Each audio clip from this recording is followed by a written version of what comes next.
can't wait to just play football.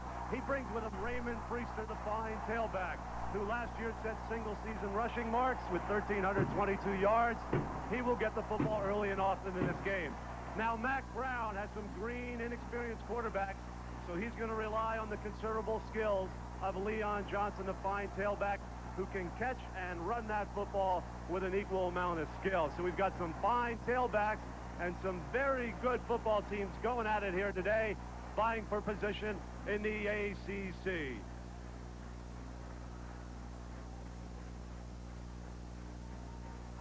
All right, Mark, get on over here. We have a whale of a bale game going on.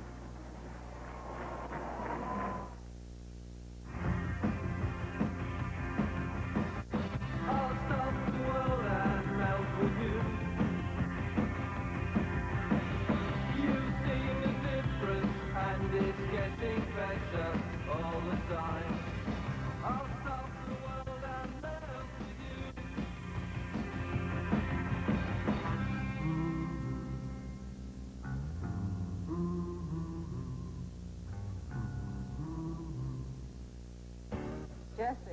Jesse, you're next. I'm all yours. Save it for the stage, Romeo. Carol always gives it to me straight. Like when she told me about my... I told him about Head & Shoulders. Regular shampoos just rinse flakes away so they could come back. Head & Shoulders helps prevent flakes from even forming. You see the difference? You look great. Thanks, but will it get me this part? Couldn't hurt. Head & Shoulders, because great hair can't have flakes. Hey, break a leg.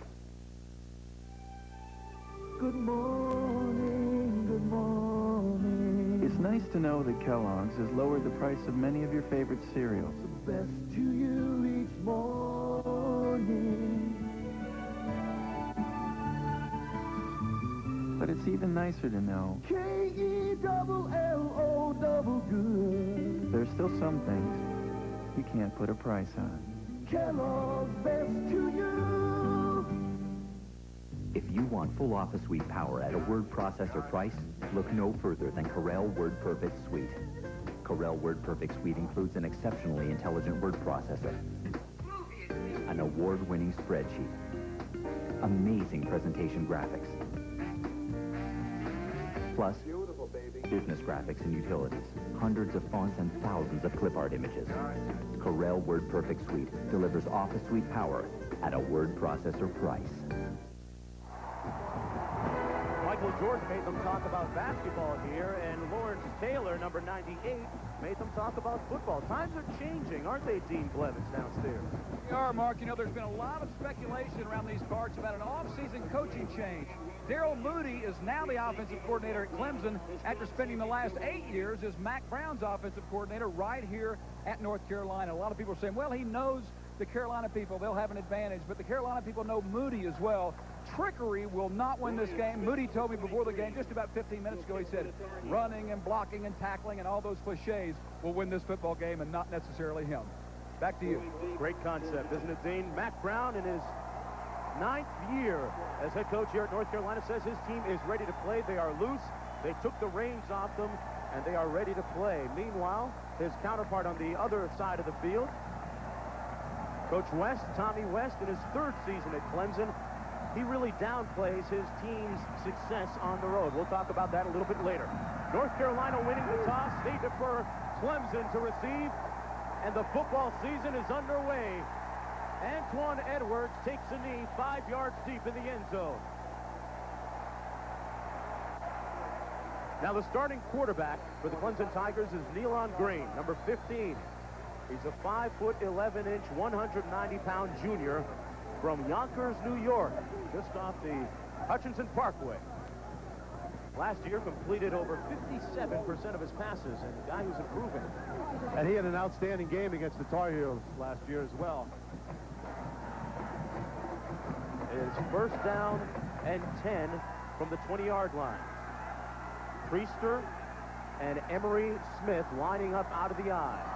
Strength to the right, that's the side they run it to. This is Raymond Priester out to the 28-yard line, brought down by Jomo Leggins, number 21. Look at the starting lineups. Backs and receivers brought to you by Chili's. Raymond Priester, the ball carrier on that last play with a nice pickup. No surprise he got the ball in the first play of the game, and usually he gets his big yards in the fourth quarter when he wears down teams behind that Glenn Roundtree and Jim Bundren, two guys who started 23 straight games. That's never happened at Clemson before, playing in their freshman and sophomore years. A monument to durability. Second down and 2 to go. Backs out of the eye again. Priester this time stuffed at the line of scrimmage by that very tough, unforgiving front seven by North Carolina. Brian Simmons is one of the leaders up front. A tremendous group of linebackers. Kay Mays led the team in tackles last year, averaging 12.5 tackles a game. This is a very talented front seven. Meanwhile, a look at the safety play. That'll be key for North Carolina today. A lot of inexperience back there. Omar Brown's got to settle down that young bunch, and he's the only guy coming back with experience. John, third down and 2 to go for the Tigers on their opening possession. Priester getting to the corner and getting the first down. Out over the 30, lunging forward to the 31-yard line, brought down by James Hamilton, the 6'5" senior. Raymond Priester from Allendale, South Carolina, set 7 Clemson rushing records in 1995. That is a prolific season, my friend. And he runs like a fullback. He actually beat out Emery Smith 2 years ago as a fullback, so he has that fullback mentality when he runs the football, and the objective here is just to run right at Carolina here today. First down and 10. The nose of the ball at the 31-yard line. Green hands it off to the fullback this time. That's Emery Smith, his forward progress, taking him out to the 34-yard line. James Hamilton making the tackle. Now, you may have heard of a guy named Emmitt Smith. Well, this is his younger brother, Emery, out of Pensacola, Florida. But not his little brother, right? Well, figuratively speaking, of course. 241 pounds. He's a load, a marketing major. And he's selling himself right now. And with this offense, is designed to run the ball inside and to provide lead blocking for Raymond Priester. And his blocking abilities have really improved over the years. Second down and 7 to go. Gain of 3 by Smith. Little play action now. Green almost picked off and broken up nicely by Dre Bly. Number 31 on the corner. One good thing Carolina has is a lot of very good athletes up front who can exert a lot of pressure. Greg Ellis, 87, coming off the corner, chasing Nealon Green, and they want to knock him down every chance they get today. Dre Bly drove that football very aggressively. Brian Wolford was the intended receiver, number 25. The ball was a little bit late. Should have been thrown a little bit sooner, but it's hard for a quarterback to get it out going to his left as quickly as he would to his right. That was Green's first pass attempt of the afternoon. Third down and 7. They converted on their first third down opportunity. See if they can do it again. Just underway in the first quarter. Green to pass. On the slant, incomplete. Intended for Kenya Crooks. And the Tigers will have to punt. Robert Williams, number 29, slopped it away. Kenya Crooks at 6'3", 204, is supposed to be able to run the slant in against Robert Williams. He's got 5 inches on him. But both corners have come up big now on consecutive plays, so that's going to give them a lot of confidence as this game progresses. All right, Kevin Laird will punt the ball from his own 21-yard line. Gets off a nice high spiral, driving Bly back to the 22. Trying to get outside, and he's brought down nicely that time by number 56, O.J. Childress. Almost forgot something on the way, didn't he? A 45-yard punt. Dre, hang on to that thing. We'll be right back. Long ago, an inventor came up with the assembly line, allowing a few people to make a lot of something. It was the model for efficiency. At Chili's, we pride ourselves for our inefficiency, because we make each of the Big Mouth burgers by hand, grilled one at a time by a person. And when you taste for yourself how good they are, you'll appreciate all the time we've wasted. Chili's fresh grilled Big Mouth burgers, monuments of inefficiency. Bob and Judith Akers look forward to the day they can retire to a little business by the sea. No easy project to take on alone. Fortunately, a Dean Witter broker was there to help them chart the proper course. Each individual's dream is unique. So too must be our solutions. Now the Acres not only have a place they can call home, others can too. Back at 10. We'll leave the light on. At Dean Witter, We measure success one investor at a time.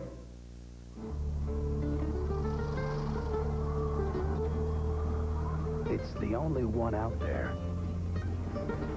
And here it comes.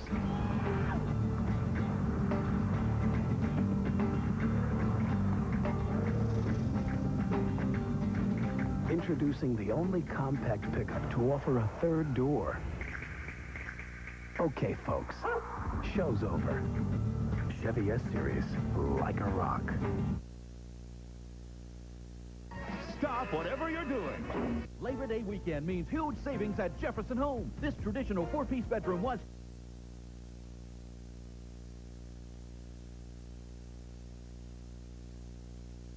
Keldorf, he has never taken a snap as a starting Division I quarterback, so he will be baptized and christened today. Big kid, though, 6'5", 250. He shed 15 pounds to get to that level. And Matt Brown has a lot of confidence in him and his arm and his decision-making. First down and 10 for the Tar Heels. The nose of the ball on the 20-yard line. 3 wideouts. They complete the pass to Freddie Jones, the tight end, who makes it out over the 25, where he is down. A look at the backs and receivers brought to you by Chili's. Leon Johnson, the all-purpose back, has a chance to set some more records this season. He can catch the football. I expect him to catch a lot of balls in this offense today. Jeff Saturday leads that front. He's a very good and active center, and I expect him to be first-team All-ACC when this season's over. Little motion up front. Flags down. There's motion on the interior line.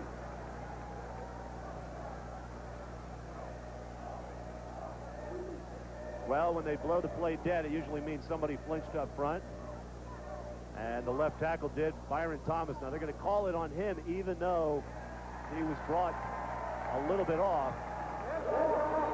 Ball start on the offense. 5 yards. Still second down. Our man with the white hat today, our referee, Courtney Mozzie.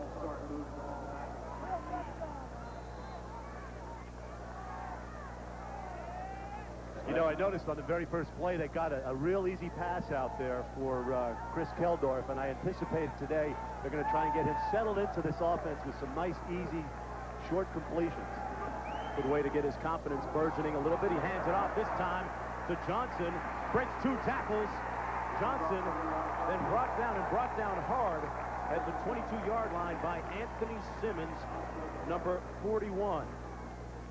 One more look at the man they call the Natural. There's not a whole lot happening for him, but he has such great quickness and elusiveness, and I think, you know, the reason he got dubbed the Natural is he never seems to expend that much energy when he's doing anything. Anthony Simmons making that last tackle, number 41, last year's National Freshman of the Year. We'll be calling his name a lot this afternoon. 3 wideouts in for the Tar Heels on 3rd down and 8. Keldorf. The out pattern wide open, complete to number 5, L.C. Stevens. And a Tar Heel first down. A well-thrown ball, John Spagnuolo. It was. He had a lot of time. He's working on Andy Ford, number 43, and Ford fell down. Ford comes in as the dime back, one of the twin brother combinations that plays corner, but he sells the deep route. Got Ford to turn upfield, and that's a very nice job by the receiver, allowing that quarterback a lot of room with which to throw the football. L.C. Stevens, a big target at 6'5". Ball at the 34-yard line, 1st down and 10. They hand it off to the Natural, and he stopped at the 35-yard line. Johnson brought down by number 92, Brett Williams, and O.J. Childress, number 56. A look at the secondary for the Clemson Tigers, led by Dexter McLeon. Peter Ford, one of the 2 Ford twins. Tough to tell those 2 apart.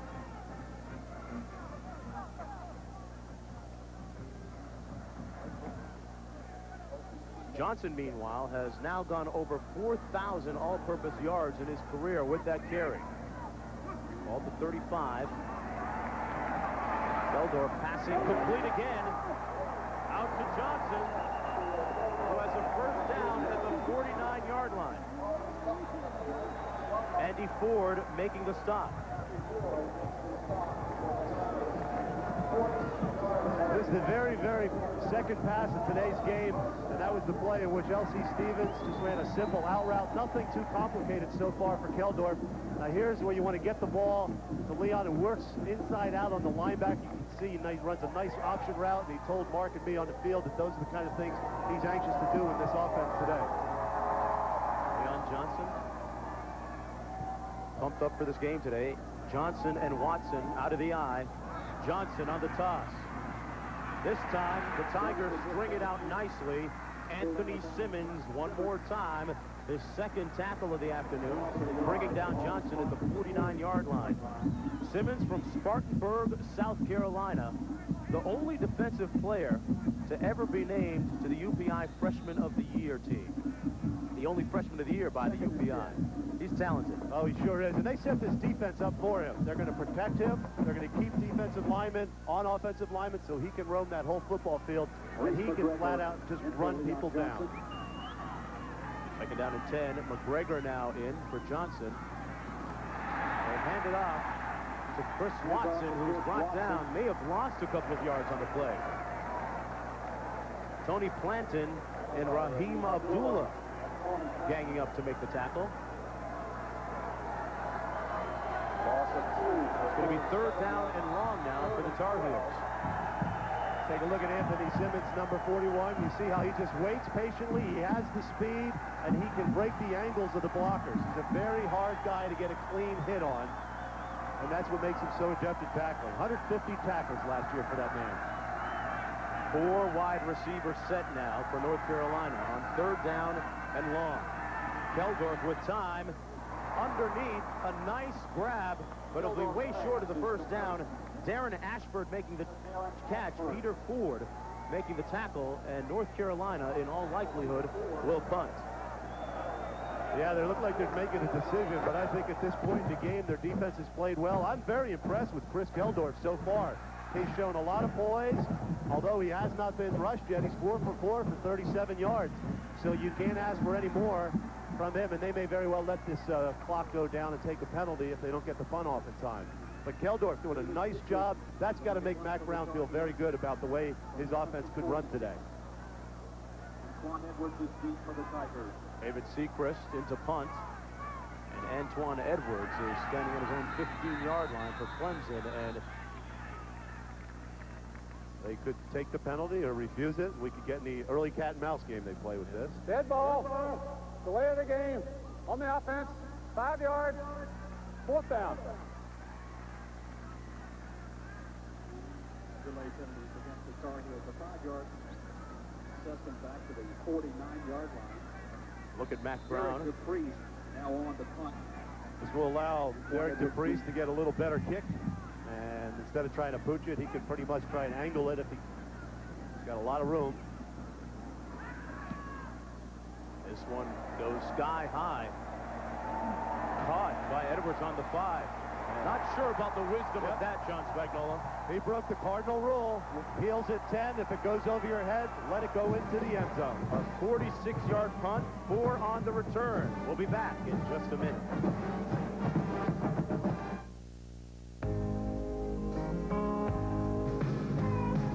Like a rock, I was strong as I could be. Like a rock,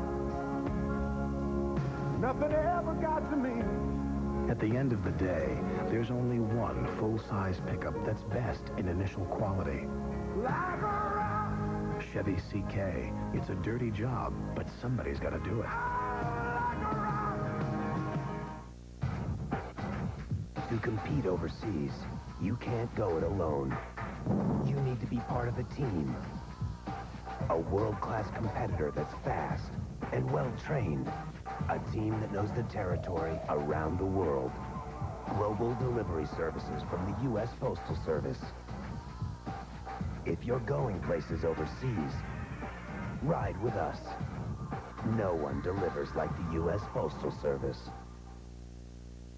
You've been thinking about getting a digital satellite dish. And thinking some more. Well, think about this. The people at Radio Shack can answer your questions. Plus, now they've got great deals. Own an RCA brand DSS dish with programming for about $1 a day plus installation. Up to 200 channels of select movies and sports available on USSB and DirecTV. Think about it. Better yet, stop thinking about it. Radio Shack. You've got questions, we've got answers. College football and ABC Sports brought to you by Chevrolet Trucks, the most dependable, longest-lasting trucks on the road. Chili's Grill and Bar, home of the Big Mouth Burgers. The Corral Corporation, makers of Corral Word Perfect Sweet. And Dean Witter. There are many ways to measure success. Dean Witter measures success one investor at a time. I'm Mark Jones in the house along with John Spagnola and Dean Blevins working the sidelines. Zeros on the scoreboard with 7:25 remaining in the first quarter. The season opener in the ACC for both North Carolina and Clemson. Clemson with the ball on its own 9-yard line. Priester and Smith in the backfield.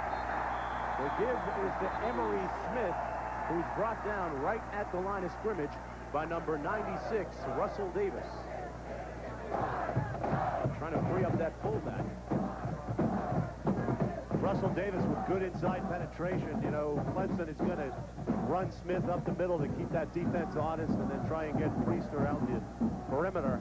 But down here, they don't want to make any mistakes turning the football over. This field position is a result of Antoine Edwards maybe using some poor judgment, catching the ball inside his 10 on the punt. Green rolling out, backside pressure. He gets it away in time. Is it complete or not? We're still waiting. And it is a completion at the 19-yard line to Joe Woods from Union, South Carolina. And that is right near a first down. Joe Woods doing an excellent job of beating bump and run coverage. You know, with a young secondary, North Carolina, they're still going to step up. Carl Torbush, the defensive coordinator, told us he is going to step up and play bump and run with those young secondary guys, and it was actually very good coverage, but Woods did a terrific job getting open. 3rd down and 1. They go over the top to the fullback. It's going to be close. Emery Smith with his dependable, sure hands on the carry that time. Simmons on the tackle. Brian Simmons making the tackle, number 41 for North Carolina. And his dependable 241 pounds going forward with the shoulders well. It's a little easier to be dependable with that kind of load. A look at our officiating crew for today, headed by Courtney Mozzie.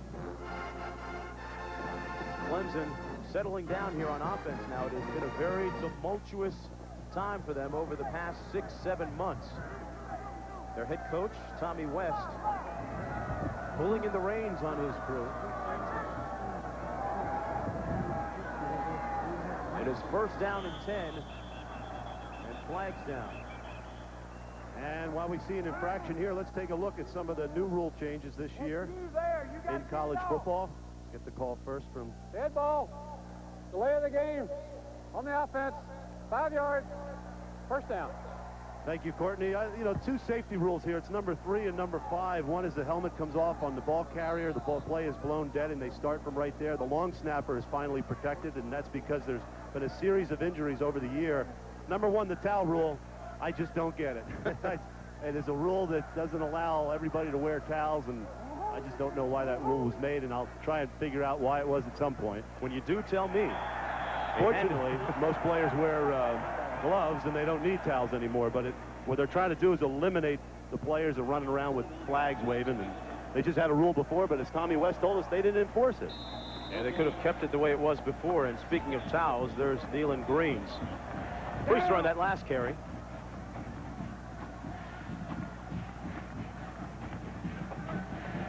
.505 remaining in the first quarter. Neither team has scored yet.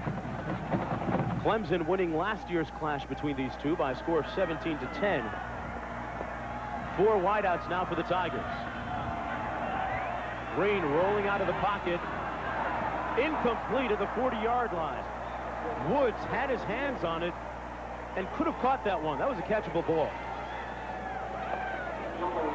Yeah, Woods at 5'9", 160, laid out at the very end of this play.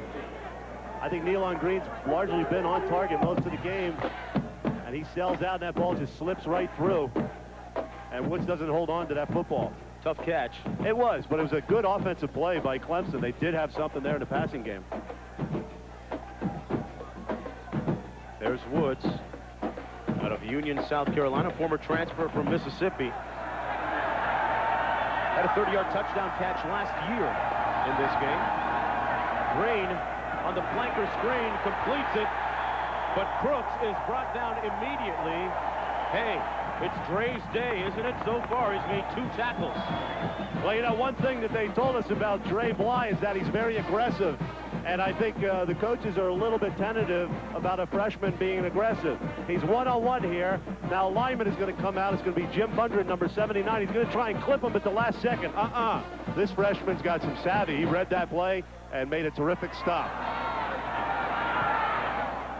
Johnson's going to get an opportunity to return this, but he elects to go for the fair catch.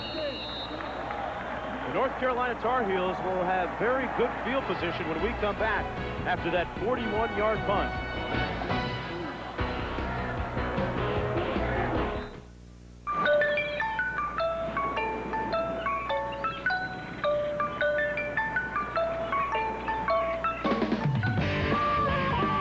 Introducing the all-new Chevy S-Series Sports Side.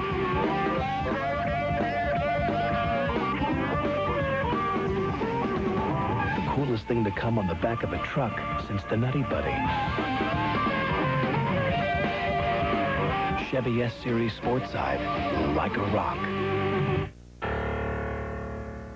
Inside your car's fuel system, there's a constant battle between good and evil. So if you have a dirty fuel system, none of these dark forces can match the power of STP Complete Fuel System Cleaner. STP's most technologically advanced fuel system cleaner ever. Dirt has met its match. STP Complete Fuel System Cleaner.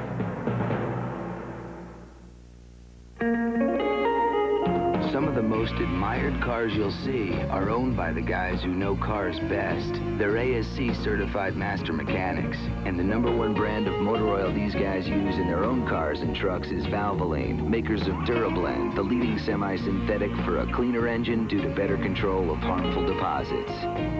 So use the oil the mechanics who take care of your car use to take care of theirs. Valvoline. People who know use Valvoline.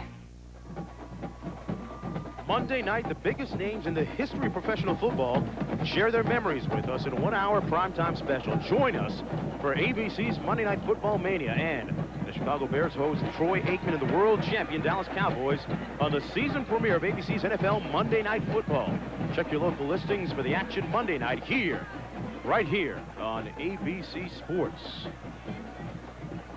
I'm Mark Jones, along with John Spagnola and Dean Blevins.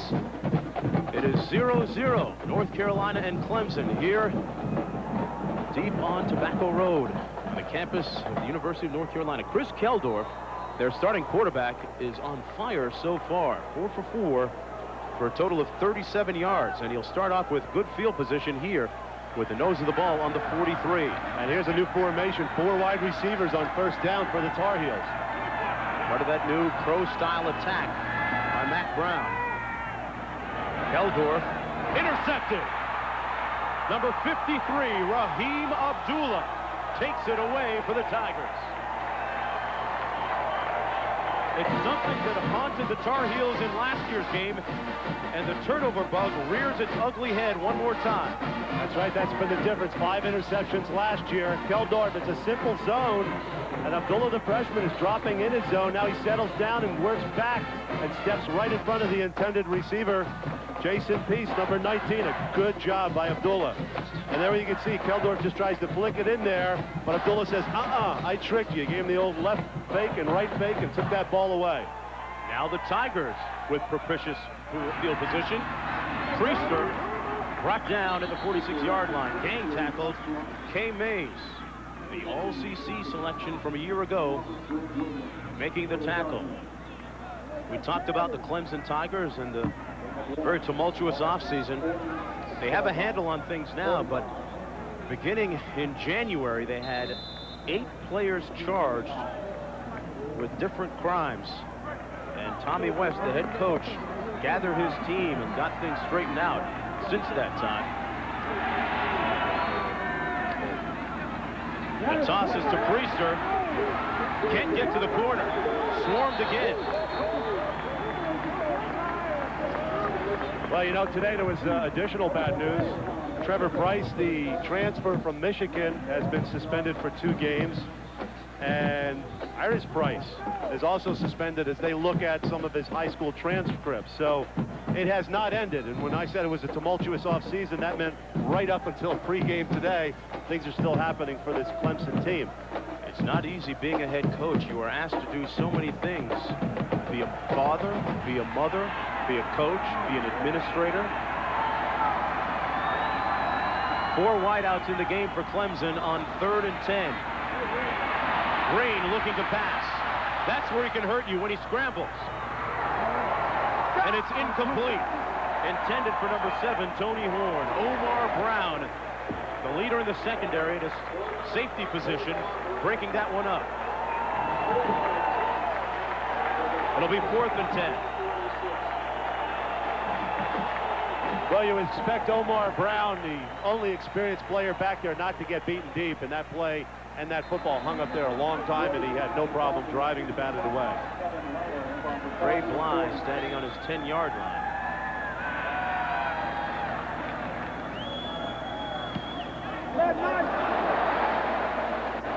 The punt goes out of bounds by Laird. For more of that Clemson story, down to Dean. You know, Mark, despite the turbulent offseason that you just documented, the Clemson officials are obviously pleased with the job Tommy West is doing. They've given him a contract extension through the year 2000. You know, he told us earlier in the week that he met with the team after the problems, and he got a sense that they were really embarrassed about it. They've had no problems since then. He feels good about it, and he feels that he did the right thing, and everyone respects the job that they did. Right, Dean, you know, that contract extension reflects what the administration thinks of Tommy West at Clemson and his coaching staff. It's a credit to his staff as well as the administration. The toss to Johnson. Up to the 22-yard line. A busy day in college football. Let's go back to John in New York. 4 yards. The ball at 22.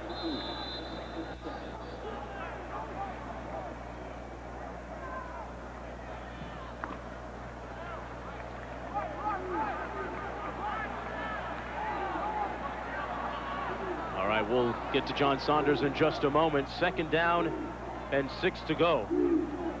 Split back formation this time. Johnson again on the carry, making it out to the 27-yard line, about a yard short of the 1st down. John's there. John, are you there? Take it away. Always standing by, Mark, and ready to bring you the scores and highlights, beginning with Bowling Green against Alabama. You know, they switch quarterbacks back and forth between Faust and Kitchens. Warren Faust in there to Marcel West, 6 yards. Alabama takes a 14-0 lead, and that's where it stands right now in the 2nd quarter. Mark, back to you. All right, John, you think about coaches that face a lot of heat. Imagine some of the scrutiny that Gene Stallings faces down in Alabama. He had to rearrange his staff going into this year. He faces it every year. Johnson has the 1st down with a nice run over the right side. Make that the left side. Chris Jones making the tackle that time. Well, at the conclusion of today's game, we'll select the genuine Chevrolet most valuable player of the game from each team to date. Chevrolet has awarded nearly $6 million to the scholarship funds of America's colleges and universities. Talking about the hardships of coaching, despite Gene Stallings' success, they still sometimes want to run him out of there. Can't understand that mentality.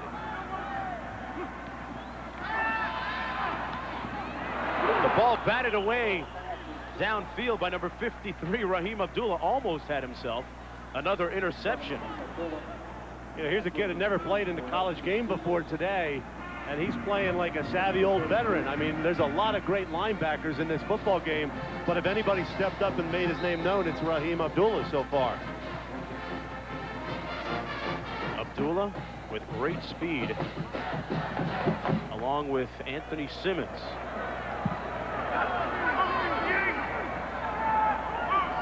Second down and 10 for North Carolina. Still 0-0, 30 seconds to go. Johnson with a gaping hole, and Leon Johnson is looking pretty natural right now. Johnson down at the 1-yard line. Natural talent by a natural runner.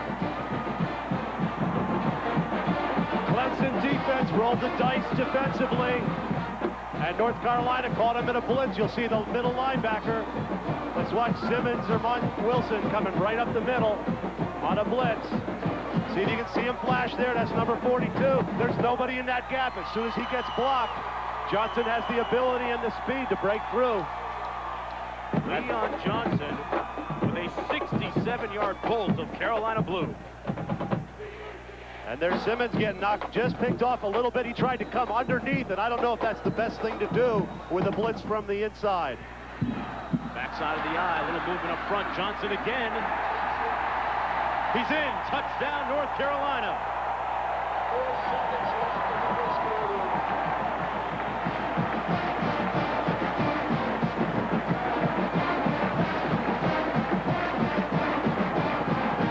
Leon Johnson.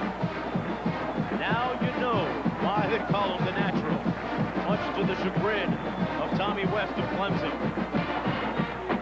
I'll tell you, that drive is on the offensive line, who has played very well so far today. Leon Johnson, 8 for 86, 10.8 average in the touchdown. But they are dominating. They average 291 pounds across the board, and they're playing very well so far.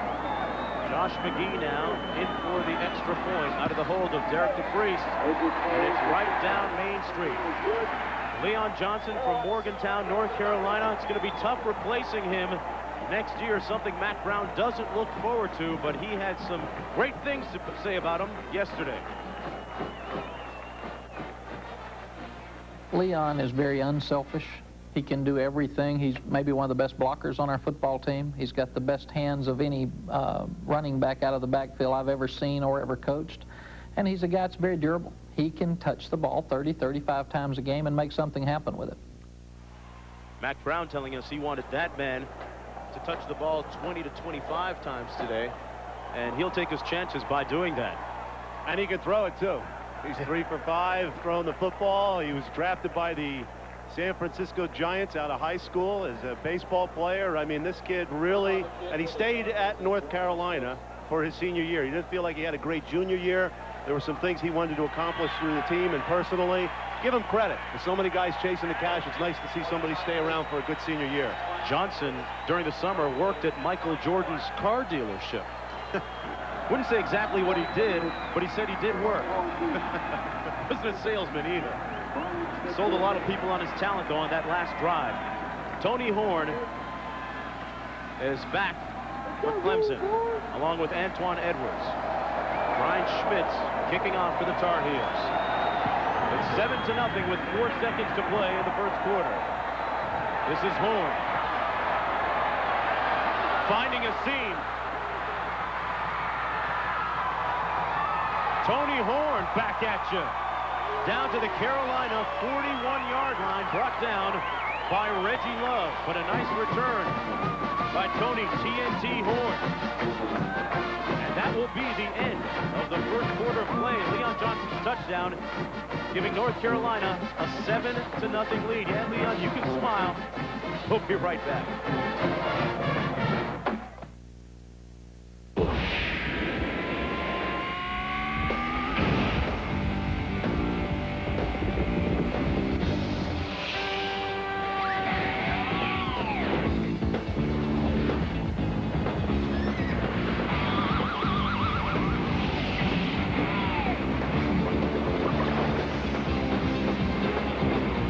There's no place I'd rather be.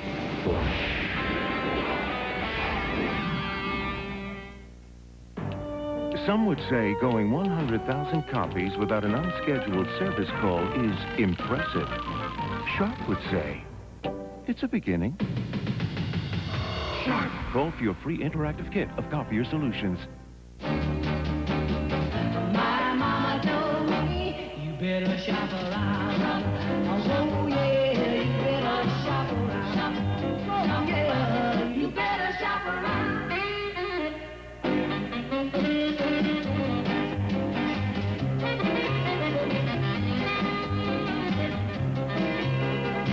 You better shop around. Oh yeah, you better shop around.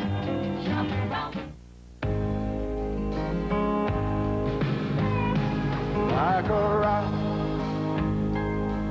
I was strong as I could be. Like a rock, nothing ever got to me. The most satisfied full-size pickup owners are Chevy CK owners. How do you know? Like a rock, You can see it in their eyes. like a rock. Year after year, Sharp has been solving your fax needs. Maybe that's why we can still be reached at this number. Sharp. Call for your free interactive kit of fax solutions. Under a cloudy sky on a warm afternoon in Chapel Hill, North Carolina, it's 7-0 for the home squad. Look at our first quarter numbers. Pretty even, John, in terms of time of possession, but the important number is 7-0 on the board. That's right. In the rushing yards, of course, that's 84 yards, mostly on that long touchdown run by Johnson. And the one turnover has hurt North Carolina. They'd be doing a lot better in this game. And I'll tell you what, that must be Superman's cape they're putting on him. I mean, it's 90 degrees down there today, and he's wearing a cape on the sideline. That means he hasn't even warmed up yet, Mark. Is there a phone booth down there, too? A very gregarious, pleasant young man. Had a nice visit with him yesterday.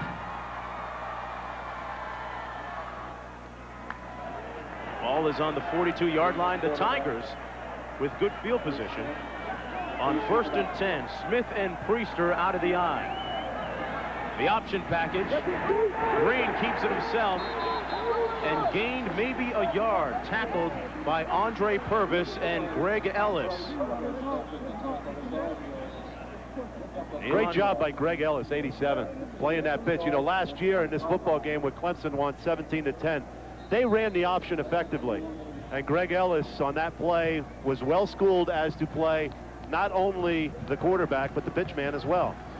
Yes, you talk about the option, and Nealon Green, they've put more teeth into the offense this year, and they expect him to do more things to get that offense into and out of more plays. Backs out of the eye, 3 wideouts for the Tigers. Priester brought down after a gain of about 2 yards by Andre Purvis around the ball again, the 6'4", 294-pound senior. Coaches call him an outstanding athlete, and he's just developing a little bit of consistency right now. He needs to stay in his rush lanes a little bit better, and that's what he did on that play.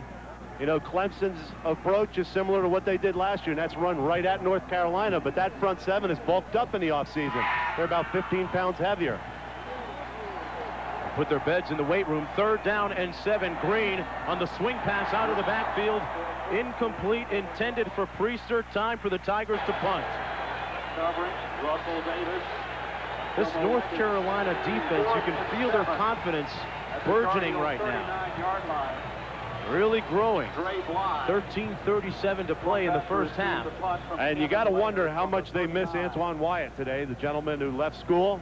He had a big role in last year's victory, and he's the kind of guy that Nealon Green would like to get the football to, but he is no longer in school. Kevin Laird to punt. Standing on his own 46-yard line. Ray Bly standing on the 10 for North Carolina. Calling for the fair catch, lets it bounce. Nice punt by Laird. Puts it inside the 20. It'll be marked at approximately the 9-yard line. Brad Pope downing it on the 29-yard punt.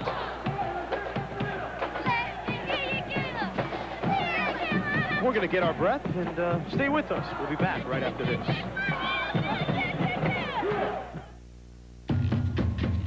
Plymouth Neon.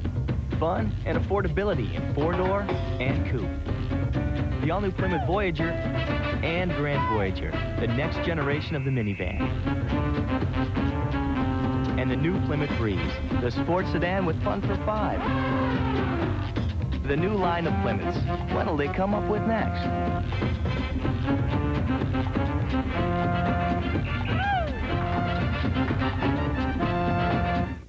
We hear you're kicking off the Walt Disney World 25th anniversary. Well, I'm ready to party. Now at McDonald's, you can get one of 4 Walt Disney World 25th anniversary glasses, just 99 cents each when you buy any large sandwich. You are looking at one happy little man. Work boots. Tough on the outside, tough on your feet inside. Not enough cushioning. Dr. Scholl's Maximum Comfort work insoles give you 100% more cushioning. They make work easier on your feet. It's country driving. It's fancy coat and tie. Ooh, it's the football team, your beauty queen. It's why we're right nearby.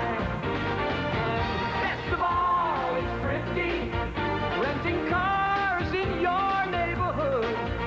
Ooh, best of all, it's thrifty, coming through like you knew we would.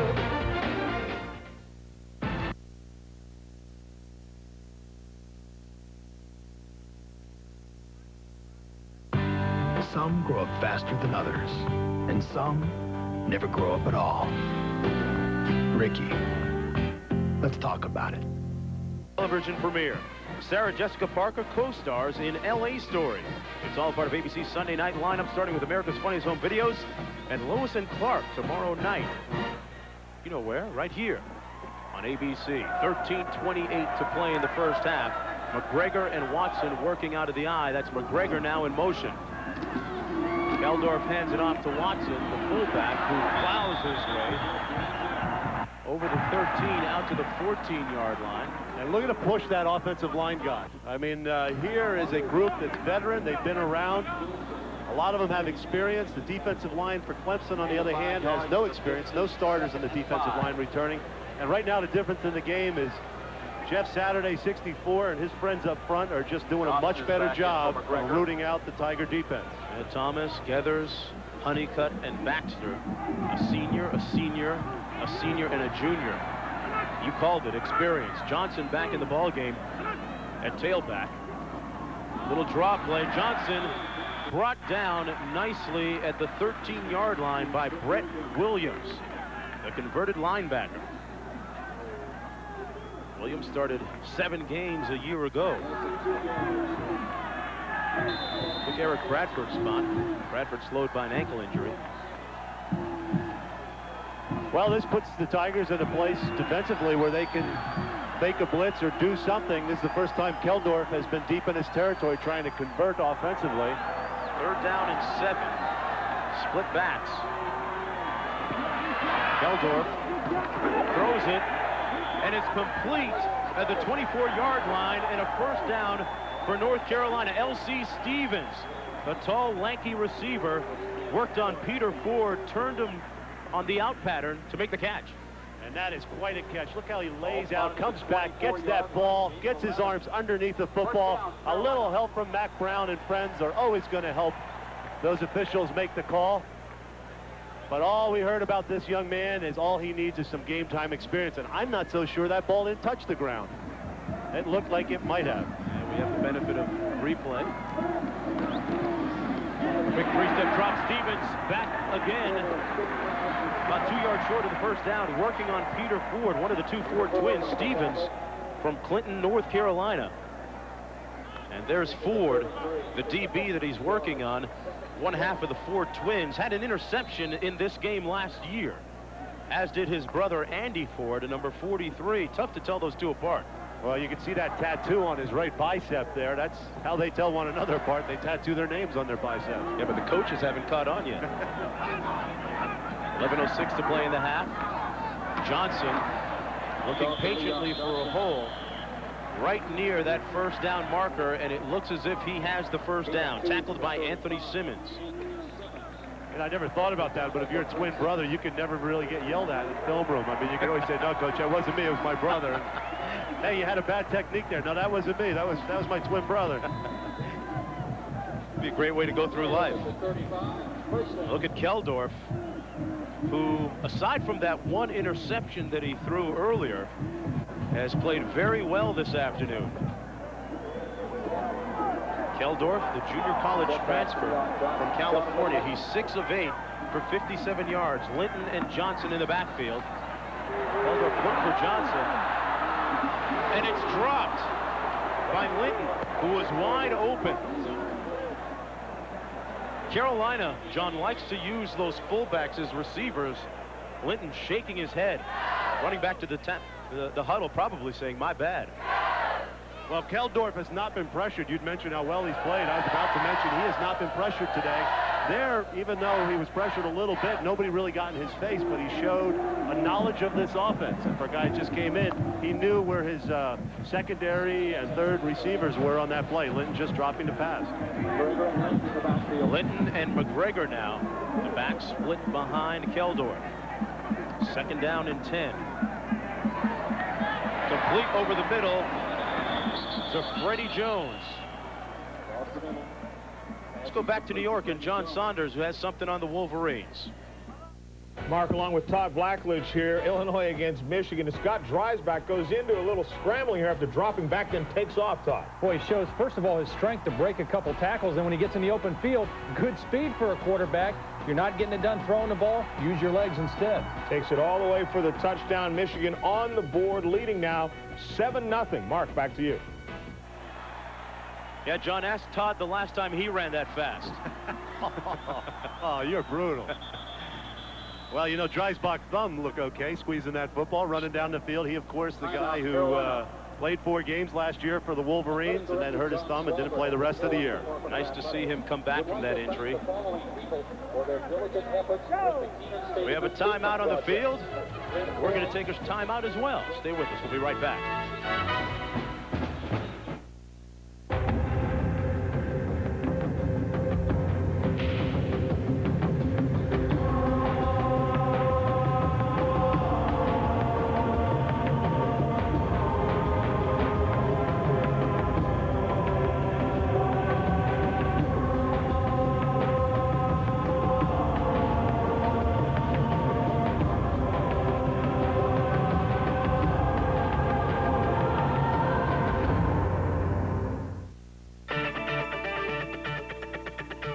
We started with a clean sheet of paper. I want to see the paperwork. If you'll just sign on the dotted line. Let's put pen to paper. It's a funny thing. I want that in writing. That's a total write-off. The most advanced, sophisticated, high-tech businesses are all built... Looks good on paper. Looks good on paper. Looks good on paper. On paper. Let's get it down on paper. Which is why you should bring your business to Office Depot. We've got all you need, all for the best prices, guaranteed. In writing, on paper. Office Depot. This is where I take care of business. Plymouth Neon Coupe with a zippy 2-liter 16-valve engine. Ride-tuned suspension, a 5-speed tranny, and 132 wild ponies. It's a pretty hot little number. Plymouth Neon Coupe, just $93.90.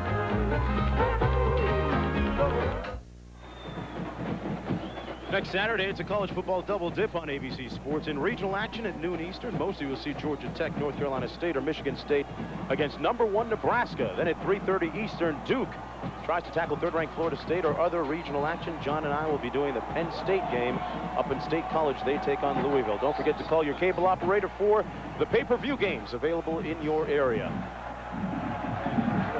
It is 3rd down and 4 to go for North Carolina. Linton and McGregor are the backs. They're 3 of 4 on 3rd down conversions. Over the middle, wide open. It's a 1st down. The pass complete to Nay Brown. And Nay says yay. The receiver who has the best hands on the crew.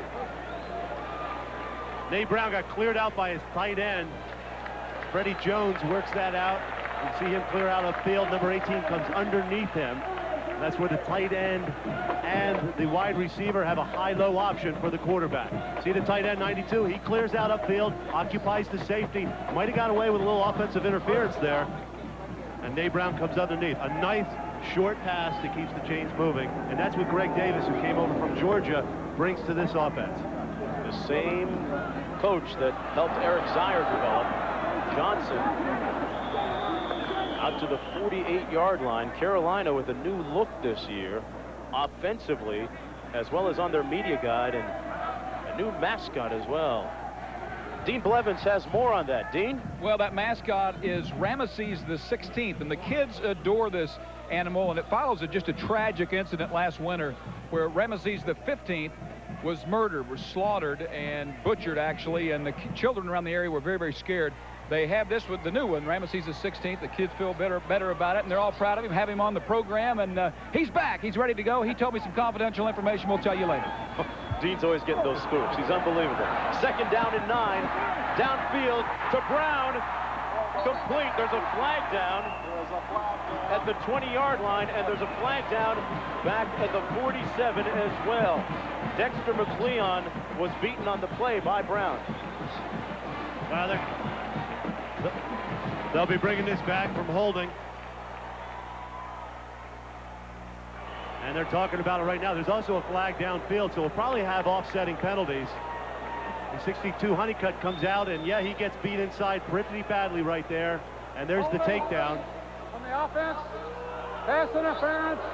On the defense, penalties offset. 2nd down. And we'll play it again.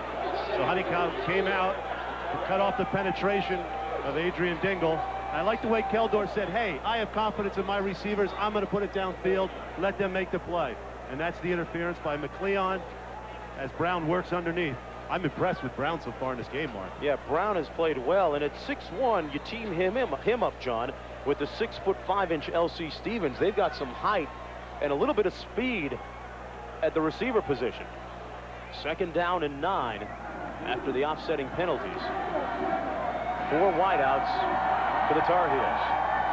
Keldorf making his first Division I start, throws an incompletion to Octavius Brown, number 4. He is a key element of this offense, but he might not be today because of his injury. He tore up a knee in their bowl game in January, and the head coach, Matt Brown, says that he probably doesn't expect him to make a significant contribution until about 3 weeks from now. Well, tomorrow, don't miss the final round of the Greater Milwaukee Open presented by Miller Lite. That includes, of course, the professional debut of Tiger Woods. Our coverage begins at 4 Eastern, 3 Central Time and Pacific here on ABC Sports. 3rd down, 9 to go. 4 wideouts in again for the Tar Heels. Under pressure, Keldorf is down at the 43. That's the first time the Tiger defense has swallowed him up this afternoon. Tony Planton and Mond Wilson led the charge. Clemson brought the blitz. Anthony Simmons put pressure on. Keldorf did the right thing in not trying to throw the football into coverage. But that was one time where Clemson finally has been able to exert pressure on Keldorf. Into punt is Derek DePriest. And Antoine Edwards is standing at his own 20-yard line. Ellis Johnson probably happy about that last series by the Clemson defense. Edwards fields it. Oh, he got a great block by Simmons. And he fumbled it. He put it on the ground. Carolina says they have it, and so do the officials.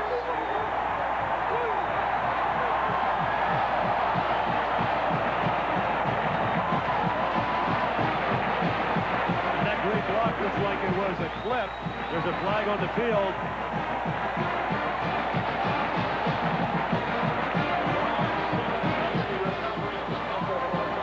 Block in the back. On the return, on the receiving team. Penalty is declined. 1st down.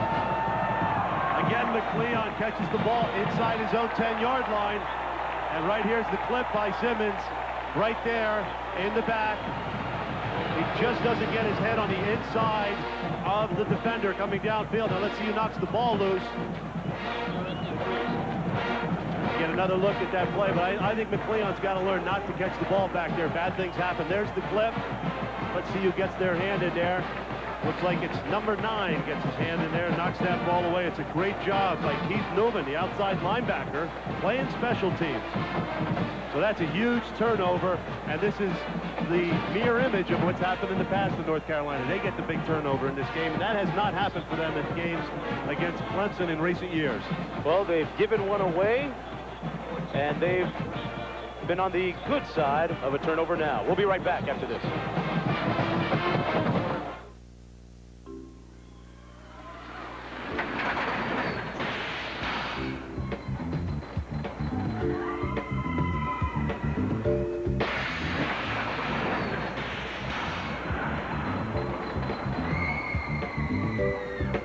The new Plymouth Breeze. Please, keep all hands and arms inside the vehicle until the ride comes to a complete stop.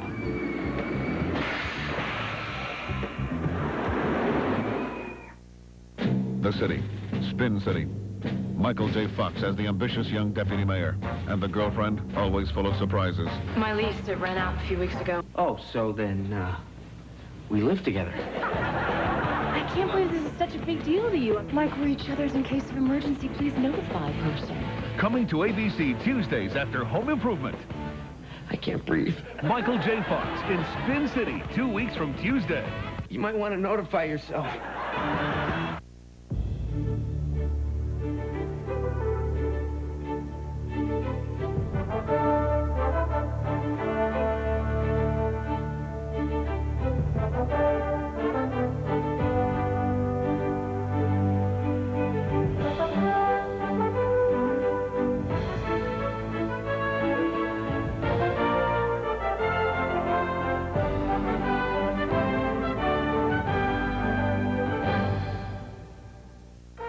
What is it that binds us to this place as to no other?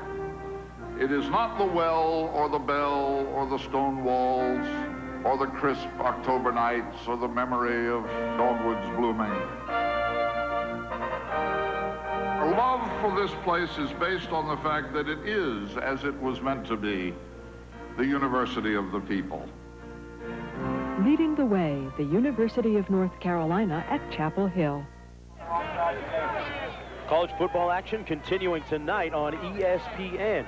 The Panthers of Pitt look to avenge a stunning 21-0 defeat last year, but the Mountaineers have other plans. West Virginia, Pitt, the backyard brawl tonight. 7:30 Eastern, only on ESPN. Now, to say that this game is important for North Carolina, important to win for North Carolina, would be an understatement. Look at that daunting schedule. And those are teams in orange that they all lost to last year, including today's game against Clemson. So 5 out of their 6 games to open the season are against teams that they lost to last year. And here they come. This is Leon Johnson bouncing nimbly outside. A flag down at the 14-yard line. Johnson down at the 11-yard line, brought down by number 43, the other half of the twin combination, Andy Ford. Freddie Jones and Adrian Dingle going at it after that play. Holding on the offense, 10 yards, spot of the foul, first down. So that nice run by Johnson negated as a result of the penalty. Freddie Jones, number 92, going against 52 Dingle. Now you can see them going at it, Dingle trying to disengage. Jones keeps working against them. I don't think that's where the penalty was called, but there was a little extracurricular going on after that. Nothing wrong with that. Freddie Jones, a very good tight end on a lot of All-American preseason teams. Healthy competition. 7:13 to play in the first half. 1st and 14 to go. Keldorf to pass. Completes the pass to Jones at the 22-yard line. Roughed up there by Brad Pope, number 31, the strong safety. Pope, the 5'10", 195-pound senior. Keldorf on the money that time. You know, Greg Davis, the offensive coordinator, told us a story where he saw him in the offseason, said, "How much do you weigh?" And he said, 255. And he said, "Well, next time, don't answer that question so honestly, will you please?" He said, "Lie to me. Tell me you're lighter." the linemen all love his disposition and size. The fact that he's a big guy at over 250 pounds. Second down, 12 to go. A dangerous pass. Boy, Raheem Abdullah had 6 points rung up on the cash register before he caught the ball. And Abdullah again making his presence known in that pass defense. He has 1 interception. He's batted another away, and he should have had that for an interception. And quarterback Keldorf, now he looked to his right first and threw this blindly backfield to Johnson, and Johnson said, oh my, we've got a problem here. So Keldorf gets away with a major no-no on offense. Abdullah could have, in all probability, 3 picks by now. Third down and 12, 4 wideouts for North Carolina. It's trips left. Out of the shotgun. Keldorf stepping up, and he's tackled at the 20-yard line. Good coverage that time by the North Carolina secondary. That young, inexperienced secondary. Mond Wilson, the linebacker, stepping up to make the tackle. So now in comes the field goal unit for the North Carolina Tar Heels, a field goal unit that has practiced hard and arduously all month long. They practice so much that the coach says everyone thinks there's something wrong with it. Josh McGee in to attempt a field goal. The ball will be spotted at the 27-yard line. It's a 37-yarder. We saw him kick a 57-yard field goal in practice on Thursday afternoon. Out of the hold of Derek DePriest. And this one is right down Main Street. And Mac Brown's heart rate just went down from 100 to 80. Practice pays, Coach. North Carolina taking a 10-0 lead, courtesy of McGee. And he has a real smooth leg, doesn't he, Mark? We saw him in practice, even from 57. He did not change his delivery in terms of approaching the football or kicking it. More on the kicking day from Dean Blevins. Well, guys, Mac Brown was really concerned coming into this game about the youthful, and I stress youthful, kicking game, but so far so good. He knows they will be good eventually, but take a look at this graphic, and this will illustrate it. The field goal snapper, the snapper for the punts, the extra points, field goals, all these guys. Schmitz just turned 18 years of age. The holder DePriest, the pooch punter, Secret's not even listed. None of those guys has ever stepped on a college football playing field. So Mac Brown was roaming the sidelines before the game. We all talked to him, you know, he said, who you going with? And he finally picked them out. But that's a remarkable stat. They have a big future ahead of them, though. And when you get a close-up look of McGee, check out his chin. John, I'm not sure. John and Dean, ask him if he started shaving yet. Well, you know, he hits his field goal, and North Carolina has 2 punts for 48 yards today. So far, that inexperience has not hurt the Tar Heels one bit. Certainly hasn't. North Carolina trying to snap a 2-game losing streak against Clemson. Brian Schmitz now with the kickoff. Antoine Edwards and Tony Horn back deep for Clemson. This will be Tony Horn at the 5. Weaving his way, still on his feet, over the 25 to the 26-yard line. Clemson down 10-0. Schmitz with a nice kickoff. Horn on the return. The tackle made by Sean Woodward that time. What does Clemson have to do, John, offensively? They seem to be a little bit out of sync, especially their quarterback. Well, they came into the game with the experience at the skill positions.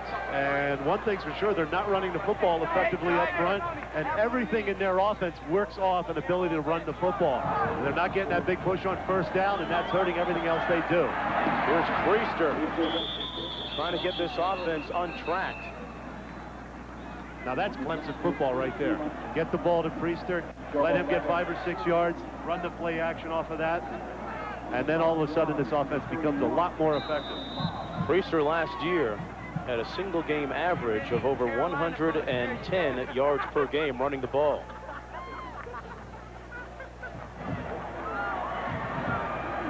Look at Priester from Allendale, South Carolina, an elementary education major.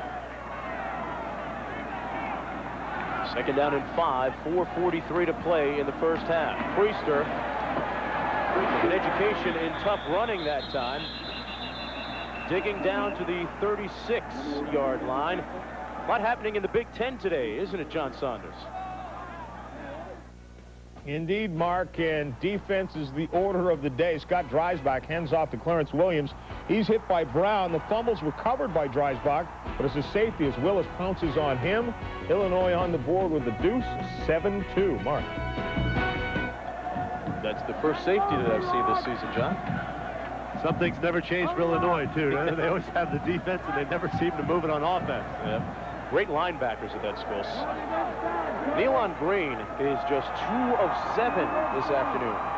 Little movement on the right side by the right tackle, Holland Postel, for Clemson. And you can hear one of the Clemson coaches' voices intoning vehemently. Dead ball. False start. On the offense. 5 yards. First down. Yeah, the tackle's in that set where his hand's not on the ground, but he just flashed a little bit soon. It allows him to get into his pass blocking position that much quicker, but a little flinch like that, and it sets back Clemson now 5 yards. It is first down, 15 to go. 4:01 to play in the first half. Trips left by the Tigers. Green on the option. Priester out to the 39. Brian Simmons and Jomo Leggins making the tackle. I've been impressed with this North Carolina defense this afternoon. And you can hear the hitting on the sidelines. Leggins put that hit on Priester as he came over. Clemson offensively spread everything out. Then they get the ball to Priester. Now that defense is spread out, and you see players engaged all over. But look how well this Carolina defense runs. And look at that hit at the end by Leggins. It is second down and 6 to go. 4 wideouts for the Tigers. Working on those corners, inexperienced corners for the Tar Heels. Green completes the pass on North Carolina's side of midfield to the 49-yard line. Brian Wolford made the catch. Brown making the tackle. And it's a first down for Clemson. Well, just the way you draw it up. You want the quarterback to bobble the ball for 3 or 4 seconds, then throw the football out. And Wolford, the true freshman, stands in there, and he gets hit all of a sudden. Green gets a sandwich, and Wolford got a sandwich at the other end. But both players executed the play and did what they had to do. As a result, first down and 10.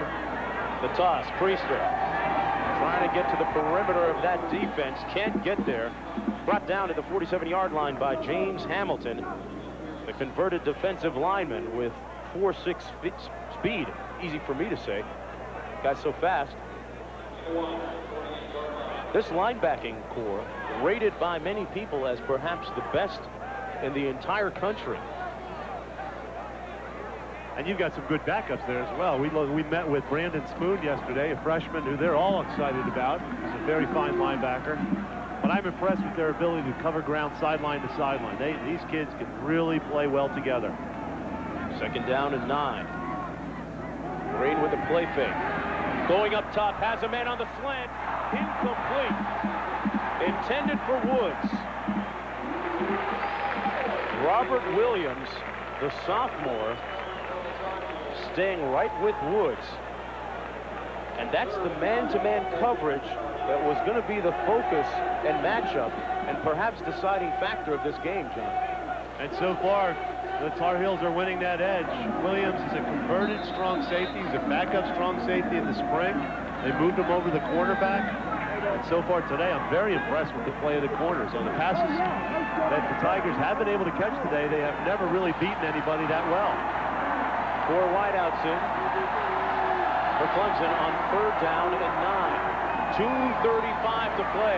They throw it back on the flanker screen. Complete to Crooks, but he's way short of the first down. Tito Simpson making the tackle. And there's that speed I'm talking about. That's a defensive lineman who's able to hustle over and make the play. Much to the chagrin of Tommy West. Just outside the 47-yard line. 4th and 8. 2:03 to play. Laird punting. Kevin Laird punting from his own 39. Dre Bly standing on his own 10 for North Carolina. Bly calling for the fair catch at the 11-yard line. Let's throw it back to New York and check in with John Saunders. John? Coming up on Valvoline Halftime 96, we'll have the scores and highlights. Plus, I'll be joined by my new partner, Todd Blackledge, who's breaking down tape already as we speak, and he'll have a closer look at the top 5. It's all coming up on Valvoline Halftime 96. All right, we're back. Hey, if it can be broken down, Todd will. 1:49 to play in the first half. Did he break down film when you worked with him? Well, Thursdays and Fridays. Todd knows the X's and O's, doesn't he? After that 36-yard punt, they punch it out to the 13-yard line with 1:40 to play in the first half. That was Maurice McGregor, the 6'3", 240-pound junior. Eric Bradford making the stop in the play. Well, you got to think with just over a minute left in this game, the Tar Heels aren't going to force the situation offensively. They're happy with a 10-point win. This is much better than they played against the Tigers in years past. Yeah, last year they only scored 10 points all game against Clemson, and losing 17-10. Backside of the eye with 1:05 to play in the first half. McGregor again in place of Leon Johnson. Johnson taking a well-deserved rest right now. The tackle made by Anthony Simmons, while Clemson uses one of its timeouts. 59 seconds to play in the first half. Let's check in on some more shows here on ABC. The city, Spin City. Michael J. Fox as the ambitious young deputy mayor, and the girlfriend always full of surprises. My lease, it ran out a few weeks ago. Oh, so then, we live together. I can't believe this is such a big deal to you. Like we're each other's in case of emergency, please notify person. Coming to ABC Tuesdays after Home Improvement. I can't breathe. Michael J. Fox in Spin City, 2 weeks from Tuesday. You might want to notify yourself. All right, back in Chapel Hill, North Carolina, I'm Mark Jones, along with John Spagnola and Dean Blevins down at the sidelines. You see the score, 59 seconds to play in the first half. Leon Johnson had an impressive running clinic, actually, in the first quarter, running for over 80 yards, 84 yards on the scoring drive. And a look at some of his numbers. Impressive, to say the least. And that's why he said he wanted to stick around. He's got some more career yards that he wants to garner up, 107 all-purpose yards today. Most of those came on the ground. I thought he'd catch more passes in the offense today, but I think Carolina surprised himself with the success they've had on the ground. And you know, in any sport, college football, high school football, professional football, if you run it on the ground and you're doing well, don't try and fix it. It ain't broke. Yep. Mac Brown, pretty much stoic and expressionless on the sideline. His players really love playing for him. This is Priester out to the 24-yard line. Check that. That's number 27, Jonathan Linton. Now Carolina's going to call timeout. You know, Clemson had one left. If they had been able to hold on third down, they would have called the timeout. Now they're more than happy to see this half end, and Carolina's going to try and figure out what they want to try and do offensively since they're in a little bit better field position. John, we had a nice visit with head coach Mac Brown a couple of days ago, and he was telling us about some of the influences on his coaching philosophy. Barry Switzer was one of them. He said he learned how to keep players focused but loose at the same time, and the importance of having fun in football from Barry Switzer. Worked for Jerry Stovall as well, taking bits and pieces of his leadership philosophy, and Rich Williamson as well, another guy he worked for, who was from the Broyles School of Football. So Coach Mac Brown molding all of those things together. And the important thing for Mac Brown is how to have fun while still winning football games. Here's what he had to say about it. We feel like that it is a sport. It is supposed to be fun. And it's amazing to me sometimes as coaches, we know we get fired if we lose. We know the pressure on coaches day to day. So if we're not careful, we come into a game worried and uptight, and we send a message to our players that we're not really confident in your abilities. We're not really sure you're ready to play. So as a coach, we've already done all we can do. There'll be some decisions we make today that might give us some different options during the game, might turn the game around, but the guys have to make the plays. We just make the decisions. That's why he's paid. 1st and 10, 52 seconds to play in the first half. Little backside pressure. Keldorf almost picked off. And from the Carolina sideline, you can hear a collective huge sigh of relief.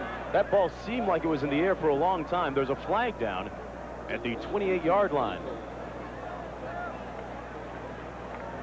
And we have a player injured on the field. But, you know, just getting back to what Mac Brown had talked about, we were at their Thursday practice. The coaches aren't even allowed on the field when they run their final plays during practice. He said, hey, listen, it's too late now. We can't be coaching them up 2 days before the game. It tells the players that there's some things we're worried about. So he allows the players to run the game. It's a game-like situation with the 25-second clock and everything else. You got to, you know, it's a very impressive organization. It all starts with this man right here.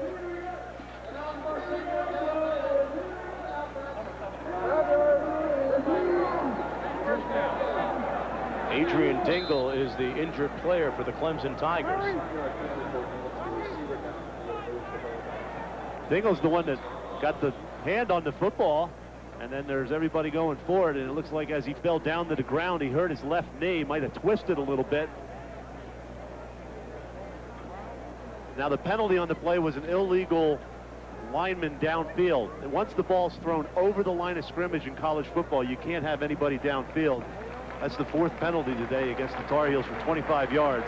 And I would think that at this point, with that kind of scare mark, I can't imagine Carolina's going to force this issue anymore here. I think they're real happy to go into the locker room at halftime with a 10-0 lead.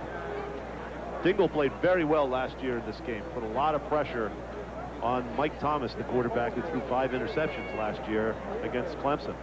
We talked about Clemson's problems earlier, John. We saw the scores come across our board just a moment ago. The Miami Hurricanes winning easily so far in their battle. There's a program that came under a lot of scrutiny during the offseason. They had some problems as well, and head coach Butch Davis there trying to bring things under control. First down, 15 to go. The ball at the 18-yard line. Johnson looking for a hole, brought down at the 20. John, any significant surprises so far? I'm impressed again by the offensive line. I thought that the offensive line for Clemson and Priester with the skill people, I thought they'd be able to execute their offense a little more effectively than they have so far in this football game. You've got to be impressed with Chris Keldorf. Not too many bad decisions. He's been a little lucky. You know, if Abdullah were able to pick off 3 of those passes, he might be a different quarterback right now, but sometimes you need the breaks to go with you. This will be the last play of the first half. And interesting also, John, that we haven't seen Oscar Davenport in the ballgame yet. They said that he would get some playing time. Tommy West's crew trailing 10-0. Coming up at halftime, John Saunders with a Valvoline halftime 96. It's 10-0.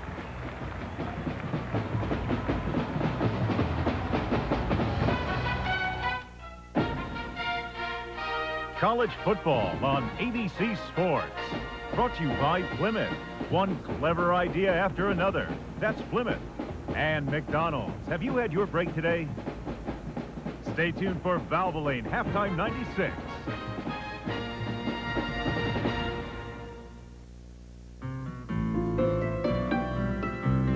There are lots of reasons to buy life insurance. Here are 2 great ones. I'm State Farm Agent Mike Foley. As the Goff family has grown, so have their life insurance needs. That's why we get together for family insurance checkups. I make sure to explain all the options, then they decide on the plan that's right for them. Ask your State Farm agent for a family insurance checkup. It's a great way to learn about life. These days, it seems just about any job can be hard on your back. That's why there's the most advanced Sealy Posturepedic ever for the back support you need. Only Sealy has a patented sensory arm that senses and cushions your movement, then responds to your weight with increasing support, correct support. In the foundation, only Sealy has these patented steel beams, not wood. No wonder we're America's bestseller. Posturepedic support, only from Sealy. The all-new Plymouth Voyager has easy-out roller seats that you can't get on any other minivan. And an exclusive driver's-side sliding door. In fact, Voyager not only surpasses every other minivan on the road, but with a 3-liter, 150 horsepower V6 engine, it has 36 times the cargo space of a Porsche 911 for about a third of the price.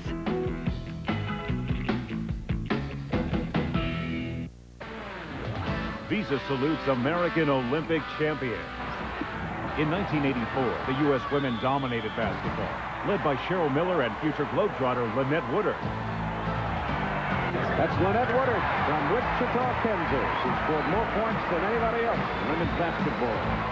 As part of their continued support of amateur athletics, Visa today is proud to donate another $1,000 to the U.S. Olympic team to support future Olympic hopefuls in their quest for the gold. Australia's Great Barrier Reef. You don't need fins to swim under it. You don't need wings to fly over it. You don't need 4 legs to run through it. But you just might need to bring this. Because Reef Watch Air Tours, Wild Track Jeep Safaris, and Pro Sail Schooners will take you on the ride of your life. But they won't take American Express. Visa, it's everywhere you want to be.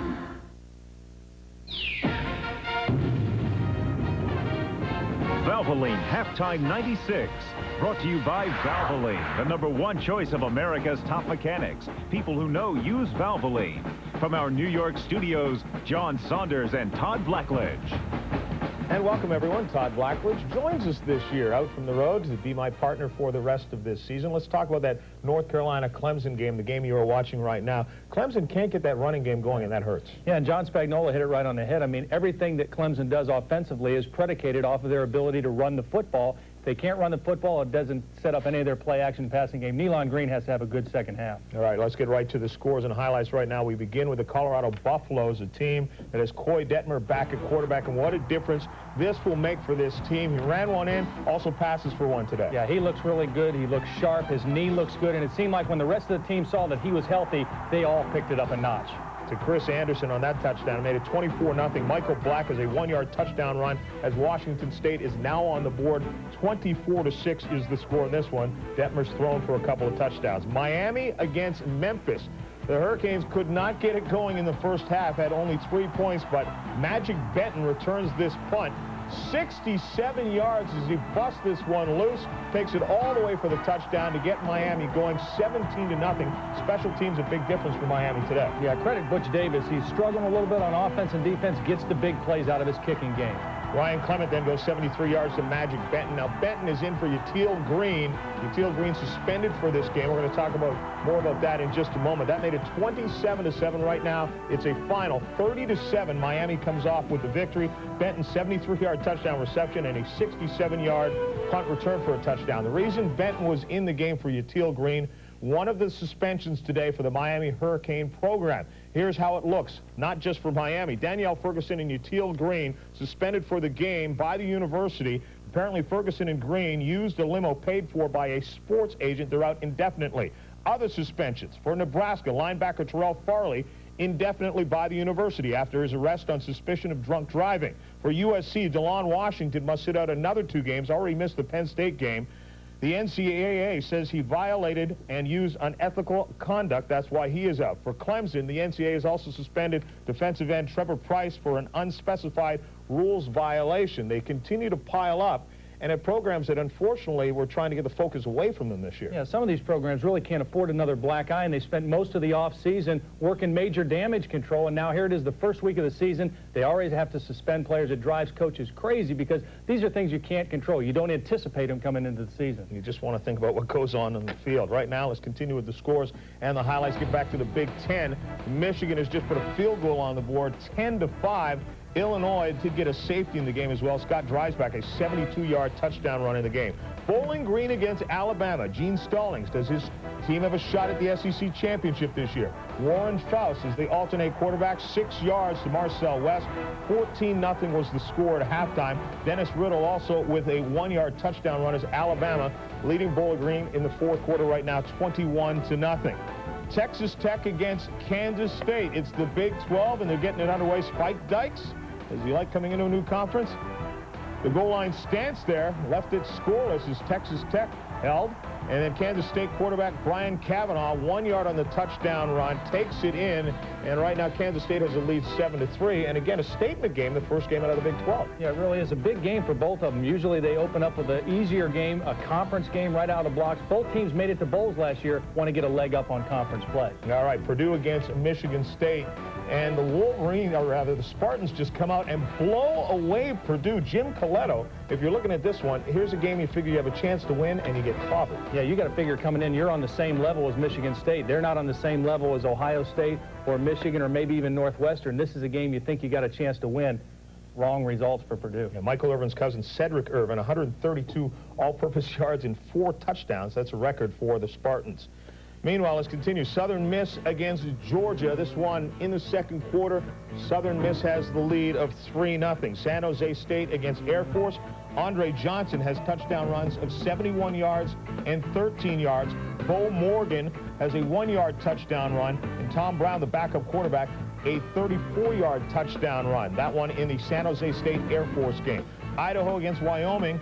Brian Feen, the UCLA transfer, 19-yard touchdown pass and a 10-yard touchdown pass. It's a 21-13 game there. In Tennessee, Chattanooga against Colorado State. Moses Marino of Colorado State, 80-yard touchdown pass to Jeremy Calhoun. First play from a scrimmage. One other game we want to update right now. Kansas State has just gone on top 14-3 now as Cavanaugh has another touchdown pass. That's one of 17 yards. Kansas State leading Texas Tech 14-3. Stick around. When we come back, we'll take a trip to the ledge, and we'll try not to jump. Todd Blackledge will take a look at the top 5 teams in the country and why he thinks one of them might have a chance to go on and win the national championship. That and more when we return.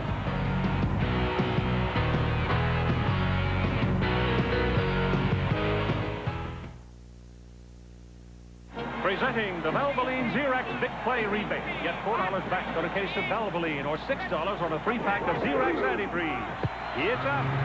It's good. Whoa, Nelly. People who know use Valvoline. Introducing the new Plymouth Grand Voyager. It's filled with clever ideas. Now there's a sliding door on this side and this side. 27% more room for you and all your stuff. And seats that roll out of the way. A gazillion cup holders that hold almost anything. Plus more safety and greater visibility. You can carry more and do more. The new Plymouth Grand Voyager. It simply slides, folds, protects, unfolds, rolls, and drives better. What do you get when you cross a high-quality conventional motor oil with an advanced formula synthetic? A revolutionary oil that protects better than regular oils, yet costs less than full synthetics. DuraBlend from Valvoline. Valvoline's the #1 choice of top mechanics. Our universities are reaching out to their communities. We're excited that student athletes and college staff are volunteering with United Way programs. All of us have a responsibility to give something back, and it's a vital part of our student athletes' learning experience. Let's go. We're touching ACC communities in a wonderful way by helping people who really need help. Together, we're making a difference that lasts a lifetime. ACC and United Way, reaching out to our community. Welcome to Valvoline Halftime 96. I'm John Saunders, joined this year by Todd Blackledge, who comes in from the road to be my partner here in the studio. Today we're going to break down the top 5 teams in the nation. We're going to do it right here at what we like to call the Ledge. Todd built this thing, brought it in from home, so we're going to have it all year long to break down the games for you. Now, in 3 categories, you think that's what it's going to take for a team to win a national championship? Well, John, I think it's important to consider 3 things: the quarterback experience, who plays the best defense, and then finally, who has the most favorable schedule, because as the season wears on, who you play and where you play them becomes critical. Just ask USC, who lost right out of the gate to Penn State. Let's talk about quarterbacks. You're a guy who won a national championship as a quarterback at Penn State. What does it take? Well, it takes game experience. That's real important today in college football. 3 of the teams have experience at quarterback: Danny Werfel, Peyton Manning. Troy Detmer would have had more career starts had he not injured his knee last year.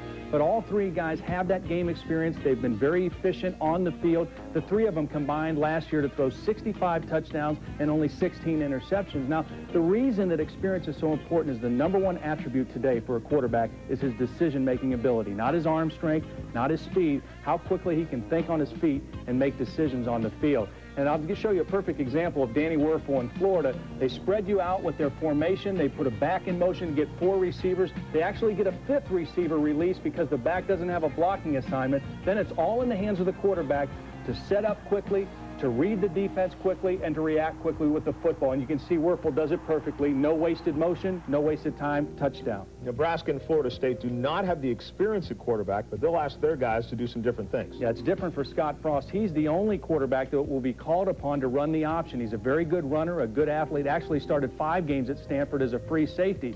He also at Nebraska has a guy named Amon Green that he can turn and give the ball to. Nebraska led the nation in rushing last year, almost 400 yards a game. Thad Busby also has a great supporting cast. 2,000-yard receivers to throw to, and Warwick Dunn may be the best all-purpose back in the country. Yeah, that will make up for a lack of experience if you have guys like that out of the backfield. Let's talk about defense, because that's what wins national championship. Nebraska, a lot better than these 4, or these 4 not bad at all. No, they play good defense, maybe not great defense. You can look at a lot of statistics, but the 2 most important, I think, are scoring defense and rushing defense, and none of these 4 teams ranked in the top 10 in either category. The best was Tennessee's rushing defense and Florida's scoring defense that ranked number 13 in the country. But all the teams are going to the same style, an attacking 4-3 defense that was made popular by the Miami Hurricanes in the mid to late 80s. It's built on speed, speed, speed. Florida went and hired a new defensive coordinator, Bob Stoops from Kansas State, to implement it. Colorado switched to a 4-3 last year. They're all chasing Nebraska, though. They're chasing the Cornhuskers, indeed. They've won back-to-back national championships, and people talk about all the points they scored against Florida. It was their ability to stop Florida that won that championship last year. And stop everybody else. Look at their national rankings. 4th in scoring defense, 2nd in rushing defense. They held all their opponents to under 100 yards running the football. And the way that they do it, yes, they have a lot of speed on defense, but it starts up front with 2 big studs on the inside to hold their own. They crash from the outside with their defensive ends, and then they try to turn everything out to where their speed people are. If their defensive linemen can attack the line of scrimmage and hold their own and force running backs and ball carriers to go east and west, the play is dead. Nebraska has too much speed. If you start running sideways, you have no chance. Okay, so as a coach, you say, I've got an experienced quarterback, I've got a great defense, and then you look at the schedule and say, who made this thing up? Better have a good schedule, too, and Colorado does not. Of their 11 opponents, 6 of them ranked in the top 25 on the final poll last year. 7 of them played in bowl games, and if they're lucky enough to get through this part of the schedule, they still have one more tough game, the Big 12 championship game on December 7th. When you talk about Florida, their 2 toughest games are away from the swamp, where they're very tough to beat. They play at Tennessee early in the season and at Florida State late in the season. Florida State may have the best schedule. They've got 9 of their 11 games played in the state of Florida. They play in the ACC, where they're 31-1. The only tough one might be at Miami, where they haven't won since 1984. Tennessee has a similar schedule. They've got 9 of their 11 games played in the borders of the state of Tennessee, and their 2 toughest, Florida and Alabama, both at home. One tough game for them might be Georgia on October the 12th. Nebraska also has a pretty favorable schedule. They don't play Texas. They don't play Texas A&M. They play Colorado at home at the end of the year. The last 2 times they've played Colorado in Lincoln, they've beaten by a combined score 76-14. All right, there's a look at the top 5, but obviously there will be some other teams who contend. Who do you like? Well, I like Notre Dame, first of all. I think Lou Holtz has a good football team. I think Ron Paulus is going to have a good senior year. He's got some good backs behind him, good offensive line, and a good defense as well. Not a lot of talk about Penn State out of the gate, but that win over USC, very impressive. Their defense looked good, and Curtis Enos running the ball, terrific. And one team not to forget about is Texas. Everybody talks about Colorado and Nebraska in the Big 12, but James Brown leads that offense, and they've got as much skill power as anybody in the country. All right, there's the top 5 and some of the other contenders we think might have a shot come the end of the year in the Sugar Bowl. Stick around. We'll have more on ABC's College Football right after this. Some of the most admired cars you'll see are owned by the guys who know cars best. They're ASC certified master mechanics, and the #1 brand of motor oil these guys use in their own cars and trucks is Valvoline, makers of Durablend, the leading semi-synthetic for a cleaner engine due to better control of harmful deposits. So use the oil the mechanics who take care of your car use to take care of theirs. Valvoline. People who know use Valvoline. The Walt Disney World 25th anniversary celebration is kicking off at McDonald's. So now, besides the grown-up taste of the Arch Deluxe sandwich, there's a new reason to come.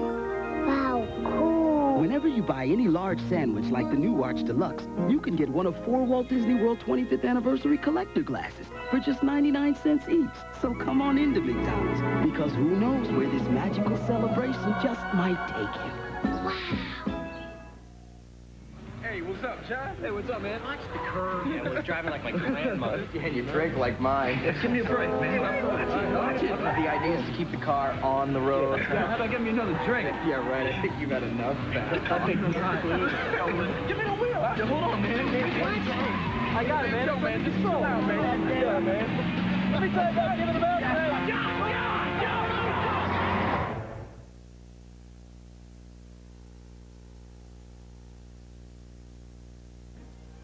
When we left you, our leader, Jesper Parnevik, was at the 18th hole, the par 5. He would get his par, but Nolan Hinkey would roll in this putt for birdie, and he would pull to within 1 after 3 rounds. Join us tomorrow for final round coverage of the Greater Milwaukee Open, presented by Miller Lite at 4 Eastern, 3 Central, and Pacific.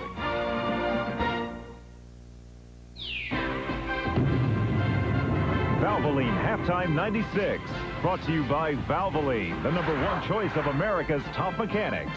People who know use Valvoline. Welcome back. We'll get you to the second half of your game in just a moment. But first, a reminder what we have coming your way next Saturday on ABC's College Football. It's a regional doubleheader in Game 1, except on the West Coast. Most of you will see Michigan State taking on #1 Nebraska. At 3:30 Eastern, 12:30 Pacific, USC tackles Illinois. Penn State hosts Louisville, or regional games featuring co-defending ACC champion Florida State or Big 12 power Oklahoma. At 4 Pacific, for our West Coast viewers only, Utah heads to Stanford to take on the Cardinals. Check your local listings for the games available in your area and on pay-per-view. Your second half is coming up right after this message and a word from our ABC stations. Every day, lots of people choose FedEx to take their 2-day packages. Cost about $12. Every day, lots of people choose UPS to take their 2-day packages. Cost about $6. Every day, lots more people choose the U.S. Postal Service to take their priority mail 2- to 3-day packages. Cost $3. So, 12, 6, 3, what's your priority? Priority mail from the U.S. Postal Service. I'm a runner. I'm a writer. I'm a mother. I'm a 12-year-old. I'm a lover, a cook, and a wannabe computer nerd. I'm not as young as I used to be. I am as young as I'd like to be. D8 isn't just juice. It's a full serving of the vegetables you need to keep you running on all 8 cylinders. How many cylinders are you running on? The perfect vacation. Do you want anything to drink? Turned into the perfect crime. Diane? Now, to find the woman he loves, he must match wits. I'm the man you're looking for. I'm Barney. With a madman. You take me to Diane. To find out everything. You must experience what she experienced. Sandra Bullock, Jeff Bridges, Peter Sutherland. No!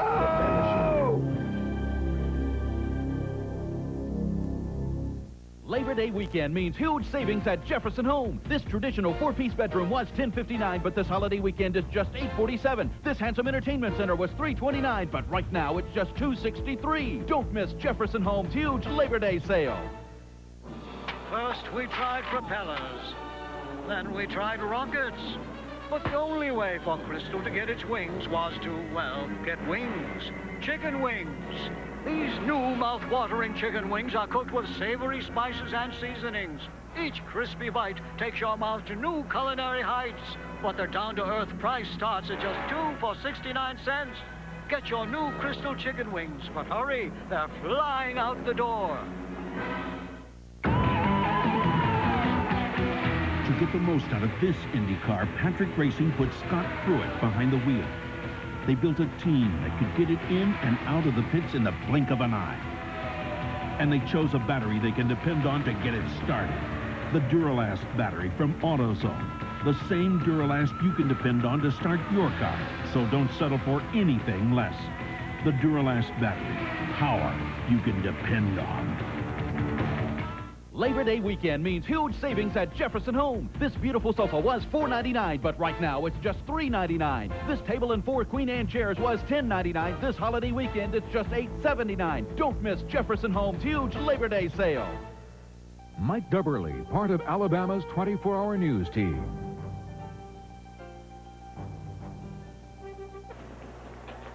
Welcome back, everyone, to Kenan Stadium, where North Carolina is trying to snap Clemson's 6-game road winning streak. I'm Mark Jones in the house, along with John Spagnola and Dean Blevins down on the sidelines. John, Tommy West, the head coach for Clemson, telling me before the game he took his team to see the movie The Fan last night. He gave the movie a thumbs down. He's probably giving his team the thumbs down, too, right now. He is, and one thing that they have been able to do in years past is win effectively on the road. They're coming into this game with 6 straight wins on the road, and they haven't turned the ball over on the road, and they did it today, and that hurt them in this ball game. Tommy West should have taken his team to see the movie The Natural. That's right. There's the blitz up front that they get caught in, 42. Wilson gets picked off by Geathers, and Johnson is on his way to 67 of the 96 yards he picked up in the first half. And those are the 2 plays that Tommy West talked about. This play here gets caught in the blitz, and the fumbled punt by McLeon. Now look at the first half numbers. The ones that jump out at you off the stat sheet, the rushing yardage or lack thereof from the Clemson side of the ledger, just 39 yards compared to North Carolina's 111 in the first half. Something, no doubt, that falls on the shoulders of that Clemson offensive line. And their main horse, Raymond Priest, was only 11 for 32 in this game, so that's not something that they're used to. Johnson fields the kickoff and takes a knee in the end zone. Look at our offensive leaders now for the North Carolina Tar Heels. Their quarterback, Chris Keldorf, has done an outstanding job so far. 9 of 14 for a total of 72 yards. No touchdown passes. Had that 1 pick in the first quarter, but he's been, if not spectacular, efficient for North Carolina. He's been pretty steady so far, but he has been lucky. A couple of balls have been batted around and not quite picked off. We saw Raheem Abdullah get the 1 interception, but he could have possibly had 2 more for 3 altogether, and I think that would change the way Keldorf looks at this game. But Mac Brown told us going into halftime, hey, you know what, we didn't get the ball turned over, so it's no matter. He said these games are often lost, not won. Johnson trying to win it for North Carolina, bouncing his way out to the 25-yard line, where he's brought down by Andre Carter, the strong safety for Clemson. You know, that is a good point, Mark. He told his team, take 3 days off last weekend and go watch the football games and watch how opening day games turn out. And he said more often than not, they're lost, not won. That's exactly right. And that's what we saw in that BYU Texas A&M shootout out there at Provo. Yeah, 2nd down and 5 now. Backs out of the eye. It's Johnson again. Rerun. This time, not quite the same, just gaining 2 yards. Tackled by number 97, Raymond White, the 6'3", 265-pound junior from Clinton, Mississippi. Played defensive end a year ago and played nose guard as a sophomore. He's moved back into the middle this year. He actually makes a lot of plays for a nose guard. Last year he had 1 tackle every 9.4 plays, which was the highest average in the defensive line. So he is an active middle guard. Just underway here in the second half. Johnson now rushing for over 100 yards. He has 103.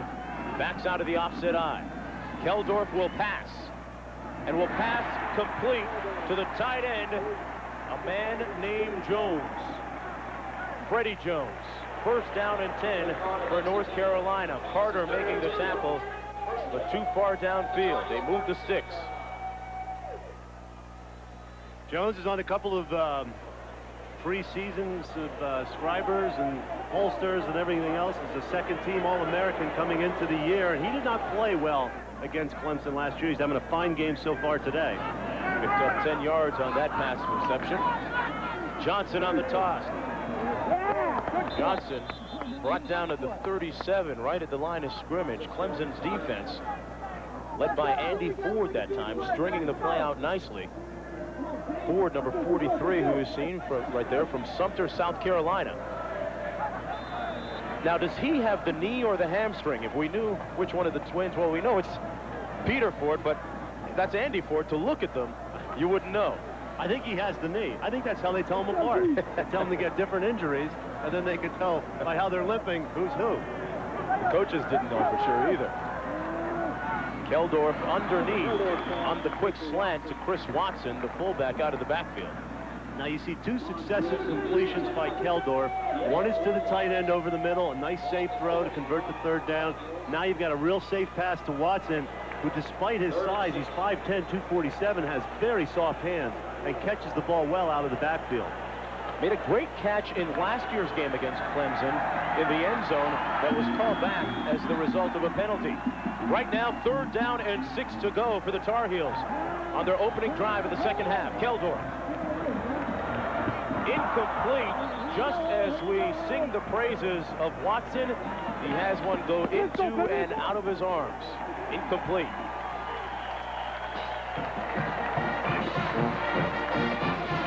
And North Carolina sends in the punting team.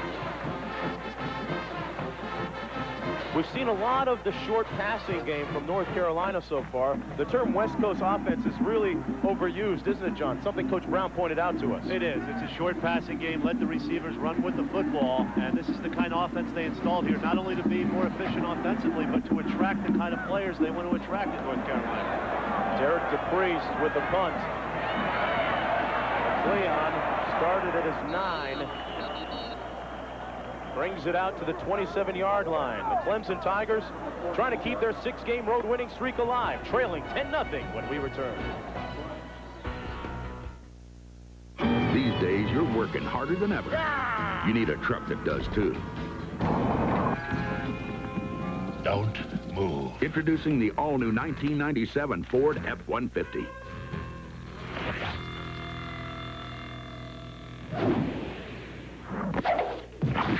With even more horsepower and torque, and all the legendary strength of an F-Series. Better get to the Grand Canyon before we do. The all-new Ford F-150. Hold it. This isn't you, it's an older guy. Oh, that was before I got rid of my gray hair with Just for Men hair coloring. Come on, that's too natural to be hair coloring. Just for Men. Apply and in 5 minutes rinse. Gray is blended away for a totally natural look. Think it'll work for me? In 5 minutes. Just for Men looks too natural to be hair coloring. And now try Just for Men Color Gel for the hard-to-color hair of mustaches and beards. Brush in, rinse out. Just 5 minutes. Long ago, an inventor came up with the assembly line, allowing a few people to make a lot of something. It was the model for efficiency. At Chili's, we pride ourselves for our inefficiency, because we make each of the Big Mouth burgers by hand, grilled one at a time by a person. And when you taste for yourself how good they are, you'll appreciate all the time we've wasted. Chili's fresh grilled Big Mouth burgers, monuments of inefficiency.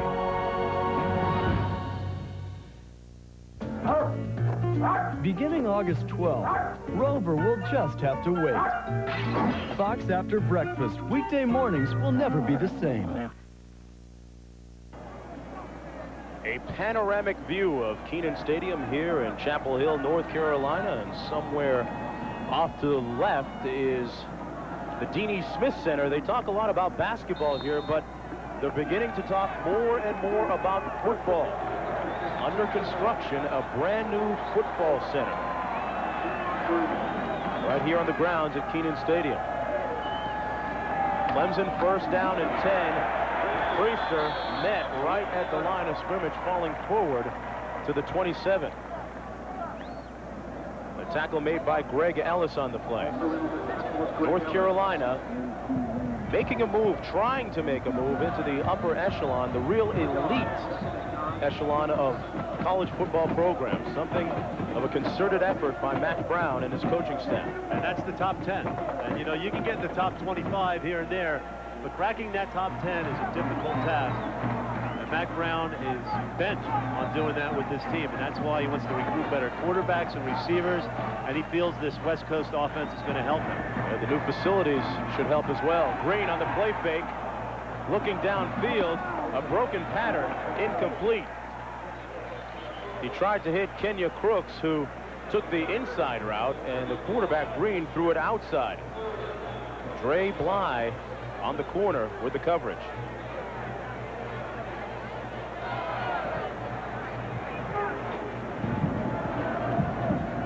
A look at the quarterback comparison. Green just 4 of 11. John, any significance behind those numbers? Well, not yet. I mean, you know, he could still open up here in the second half, but Green's been under a lot of pressure. That last play, Greg Ellis put a lot of pressure on him, and that caused him to throw the ball where he did. Green out of the shotgun this time. Throws high and incomplete for Tony Horn. And it's 4th down. A great sequence for the Tar Heel defense. And this crowd comes alive.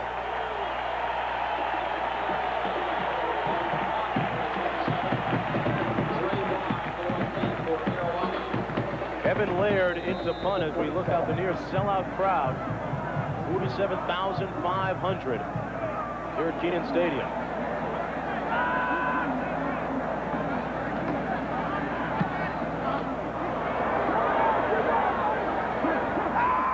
Bly calling the fair catch at the 36-yard line. Auspicious field position for the Tar Heels. A 38-yard punt. 38-yard punt. The winner of the ACC Conference goes to the Alliance Bowl. Number 2 goes to the Gator. Number 3, the Peach. 4, Carquest. And 5, the Sun Bowl. This is becoming a very, very, very good football conference for more. Dean Blevins. Yeah, that's a picture there that the athletic director, John Swafford, hopes his Tar Heels can go to. Again, John, your new facility, $38 million. I'll tell you what, we're going to take a break for this play and come back and talk about it. Okay, Dean. All right. The slant pattern incomplete, intended for Jason Peace, and there's a flag on the play. We may have interference on the play. Dexter McLeon providing the coverage for the Tigers. Yeah, that'll be against McLeon for Pass interference. on the defense. We put the ball in play at the spot of the foul. First down. Let's go back to Dean. John, that project is a big one. You have $30 million of 38 raised. We have raised $30 million, Dean, for the project, and have had tremendous response from our supporters, and it's something that'll mean a great deal to our football program and our entire athletic program. Describe the facility briefly, if you could. In fact, let's take a break one more time. I apologize for this, but I want the people to understand what this facility is. And it'll mean a lot to the university. Nose of the ball on the 43, 1st and 10 for North Carolina. Leon Johnson swarmed and brought down at the 43. Dean? All right, John, tell us about the facility. Dean, we're adding 8,000 seats to take our capacity up to 60,000, building an entirely new football center that'll house our dressing rooms, training facilities, weight rooms, coaches' offices, and we'll be moving out of the existing field house, which was built in 1927. So it's a major project that we think will have very positive ramifications. Congratulations. Thanks for your time. Thank you, Dean. Back to you guys. All right. Dean pointing out that facility was built in 1927. He said it was here when he came for his visit. Does that mean Dean was born in 1927? I'm not sure. The pass complete down to the 42-yard line. Johnson out of the backfield, showing you, John Spagnola, his versatility this time as a receiver. Oh, yeah, Leon Johnson wanted to work one-on-one with the linebackers today. That's a mismatch. If you can isolate him one-on-one, Leon Johnson has the ability to shake loose and make the catch. If he's working one-on-one there, you can see he's got his linebacker in tow. And that was a guy who just could not keep up with Leon Johnson. Leon Johnson got that fresh haircut 2 days ago, courtesy of one of the many team barbers here in North Carolina. He's aerodynamically correct and looking to throw on the option, has a man. And he overthrew his intended receiver, who was wide open at the 9-yard line. Number 1, Chucky Parquet. A former quarterback, Chucky Parquet, gets into the game for a big play, and he was wide open. Leon Johnson did a great job of hiding that football, and all of a sudden, he throws it downfield. He says, oh, man, how could I miss that? Look, he lost the S on his Johnson. Superman losing the S off his chest, too. It's on his chest. Second down and 10. So he's becoming a little bit unraveled here today. Well, he is human. Johnson. This is Watson now. Out to the 39-yard line. Some big games coming up in the ACC, including this one. Some games of note to look at on your calendar. Later this month, Florida State, North Carolina, and a game you can see on ESPN on October the 5th. Clemson goes down to Tallahassee to take on Bobby Bowden. And the Seminoles, who once again have a very strong crew. Now, you know, you see Clemson, Florida State, UNC, and Virginia, and those are the 4 teams everybody's expecting the challenge here in the ACC this year, and you got 2 of them right in front of you now. 3rd and 7. The pass. Complete. Down to incomplete now. He had it for a minute and dropped it. Stevens, who's had a stellar afternoon so far, couldn't put the squeeze on the ball. L.C. Stevens working down the left sideline, one-on-one. Andy Ford is there in coverage. L.C. Stevens, you can see his speed, his acceleration to the football. And I'll tell you what, Ford does an excellent job of getting that hand in there at the last second. Right there, disrupts his hand, and that ball slips through and gets to the end zone. Great timing by Andy Ford to bat that ball away. Boy, that's when you know you're beaten as a defender, and you just desperately throw that hand in there at the last second, and he was fortunate enough to be able to bat the ball away. Yeah, touchdown saving lunge by Ford. This is DePriest into punt. Hangs it up. The Tar Heels can't get there in time on special teams to down it. So it'll come back out to the 20-yard line. 1512, it took an entire armada. And in 1703, it took an arranged marriage to the daughter of Charles V. The older one. But luckily, if you want the golden chalice of Malta, all you need is the golden card of Visa, with extraordinary purchase power for extraordinary things. It's even mightier than the sword. Visa Gold, it's everywhere you want to be. What did you eat this weekend? A couple of burgers Friday night. A couple of donuts. 2 tacos. Barbecue ribs. Chocolate cheesecake Saturday night. Some pancakes for brunch. Gee, that's funny. I should have exploded about an hour ago. If you kind of ate your way through the weekend, start turning things around tomorrow with Kellogg's Special K cereal. Just 110 calories, not a speck of fat. Get those delicious, lightly toasted Special K flakes. Let your taste buds continue to enjoy. Start taking off what you took on this weekend. Make Monday Special K Day. This is Ford Escort. Did you know that it's new?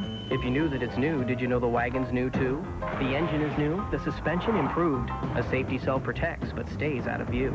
It's quieter inside to shush out the out. But for those who simply must twist and shout, there's premium speakers on a new stereo, so you can get every note and get it to go. This Escort is great. This Escort is nice. This Escort has a very sensible price. So why not check out the newest Escort this season? We've given you every rhyme and rhymed every reason. College football and ABC Sports brought to you by the all-new Ford F-150. Strength after strength after strength. At the United States Postal Service. On a warm and breezy Saturday afternoon in Chapel Hill, North Carolina. A look at the offensive production, respectively, for Clemson and North Carolina. And the 2 questions you wonder is the Tar Heel defense this good, or is the Clemson offense that anemic so far in this game today? Well, probably at this point, John, a combination of both. Neil on grade has yet to get untracked. Clemson 4th in the nation in rushing in 1995 at 260 yards a game, well below that today at just 40. Green wants to get some quick, but can't, intended for Tony Horn.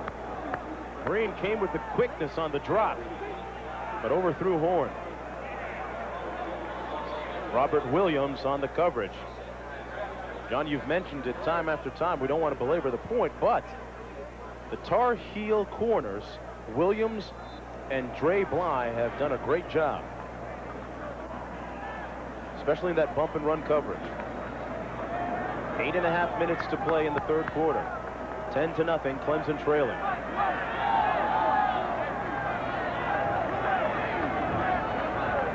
Second and 10.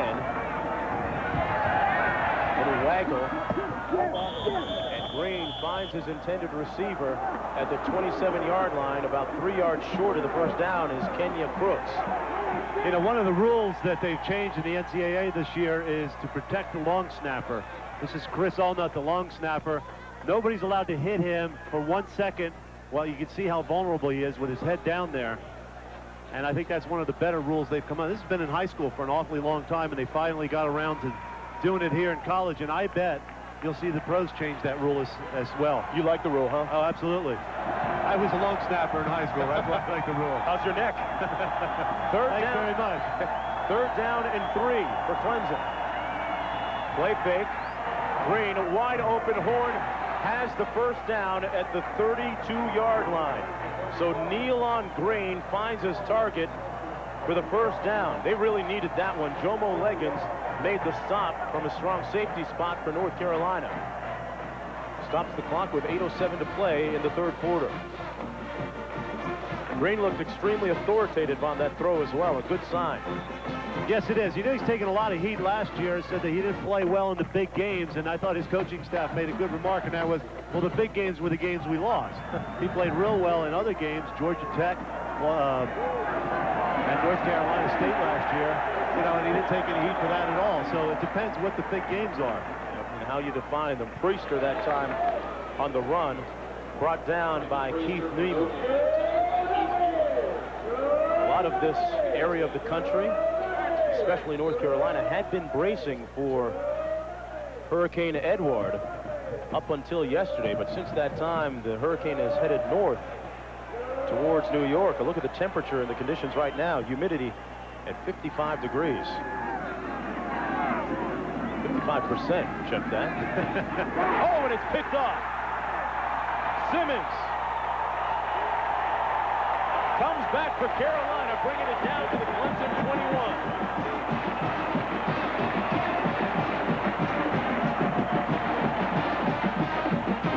Bryce Simmons does a great job dropping back in his zone. It's a slant-in pattern that Green is trying to fit right in there.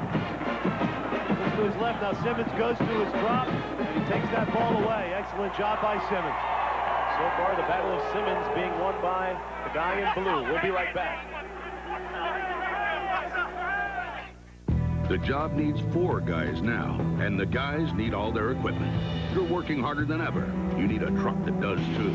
Meet the all-new 1997 Ford F-150, the only full-size pickup with a standard Super Cab third door, 60/40 split rear bench, and standard dual airbags, plus a taller cab for more hat and boot room than ever. After all, the guys aren't getting any smaller.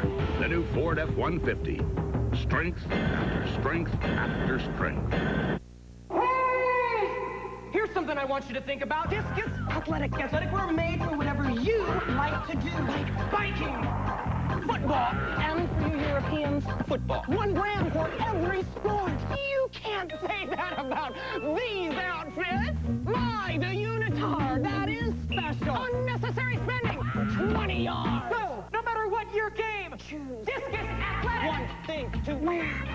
But pick your colors carefully. I'll stop the world and melt with you. You've seen the difference and it's getting better all the time. I'll stop the world and melt with you.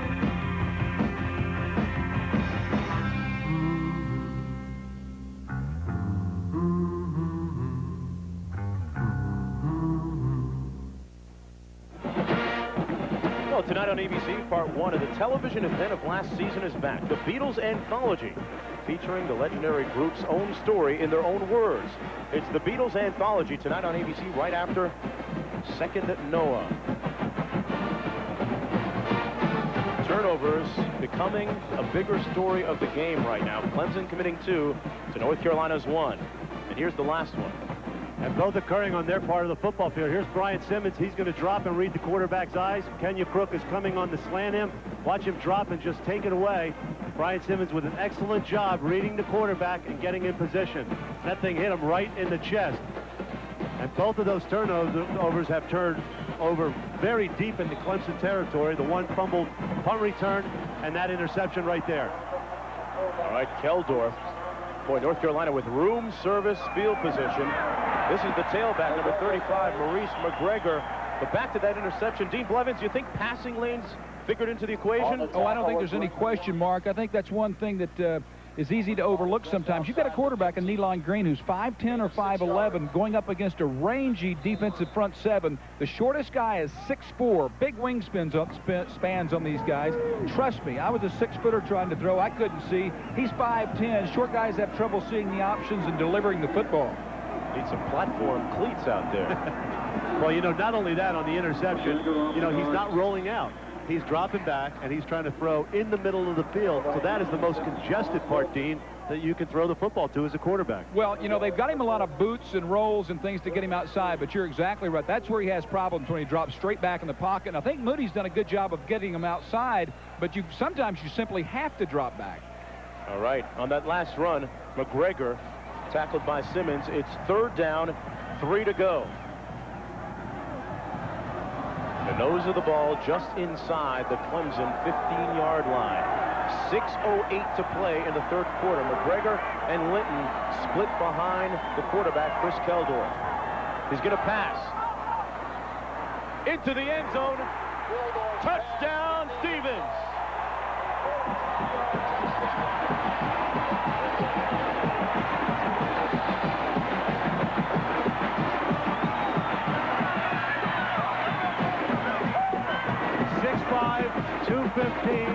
You know what?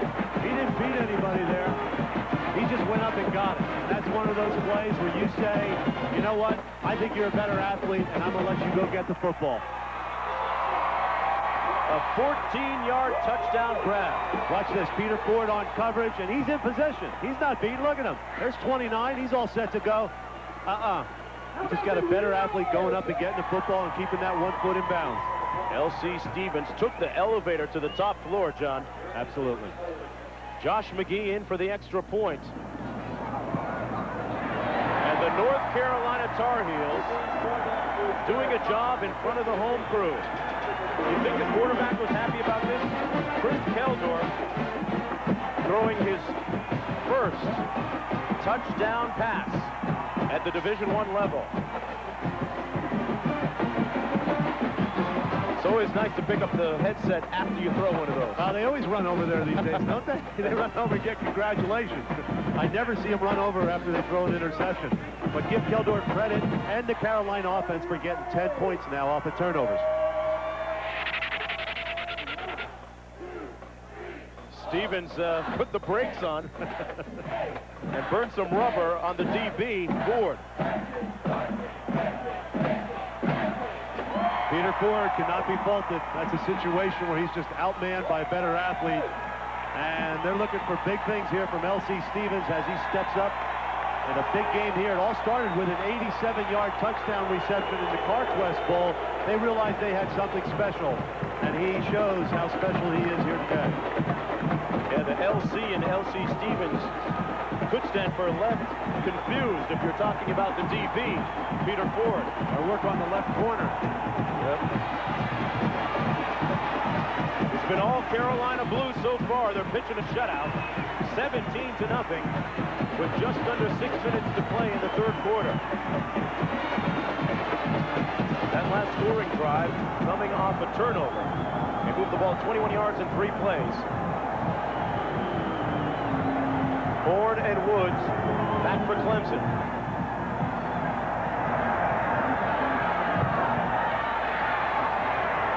This is Joe Woods, brought down at the 22-yard line on the play by number 48, Sean Woodward. And what is going through the mind right now of the offensive coordinator, Coach Moody, for the Clemson Tigers? Daryl Moody left North Carolina a year ago. This is his first year with Clemson. He left the same job at North Carolina to take over at Clemson, and he's the one rubbing his head, John.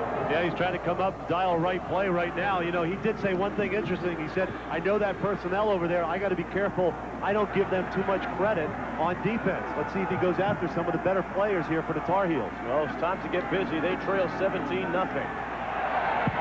Green rolls out, completes the pass, but Tony Horn is probably wishing he may have dropped it.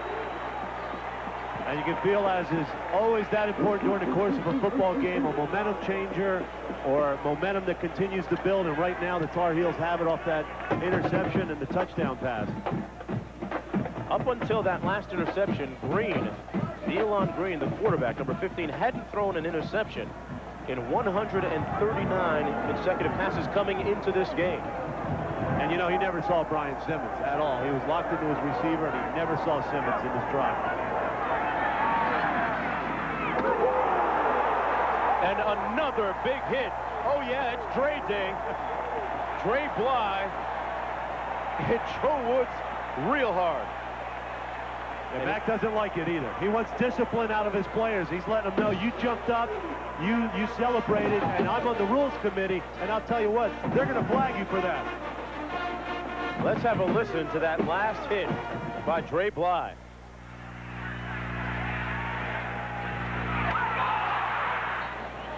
You know, John, you understand how the coach feels about over-exuberance, but it's so tough to take that natural emotion out when you make a great play. And your adrenaline surges. When something like that happens, you feel like you are king of the world.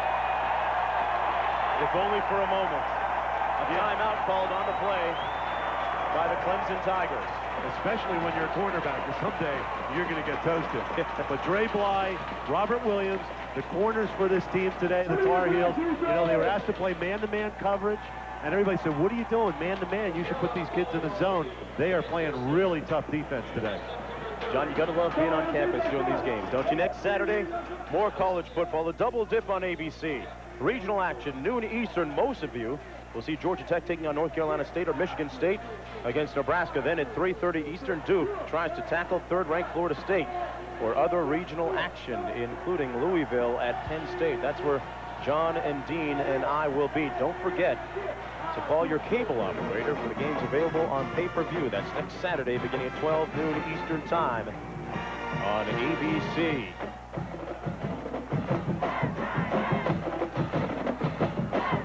Another look at Dre Bly. You know, you got to give the defense credit here today. They've taken away the option. They've taken away the inside running. They've taken away the perimeter passing for Nealon Green. So far today, the Tar Heel defense has had every answer they could. And you got to wonder, you know, Moody and Torbush, the defensive coordinator, worked here. Right now, Torbush is winning that battle of wits against his former associate. Could be worth a dinner tab somewhere down the line. Yeah, that's right. 3rd and 2 for the Tigers on the option. Priester. It's going to be close, and I'm telling you, the North Carolina Tar Heels are bringing the wood. They are. They are getting after it, aren't they? Omar Brown came up from his safety position to put the sombrero on Priester. You have got to have your chin strap on tightly today.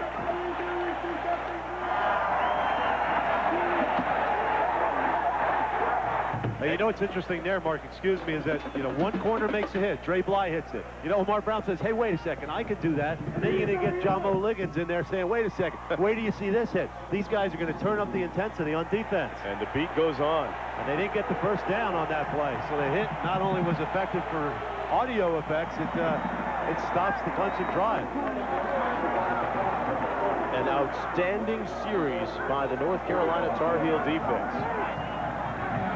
Priester limited to just 34 yards rushing so far.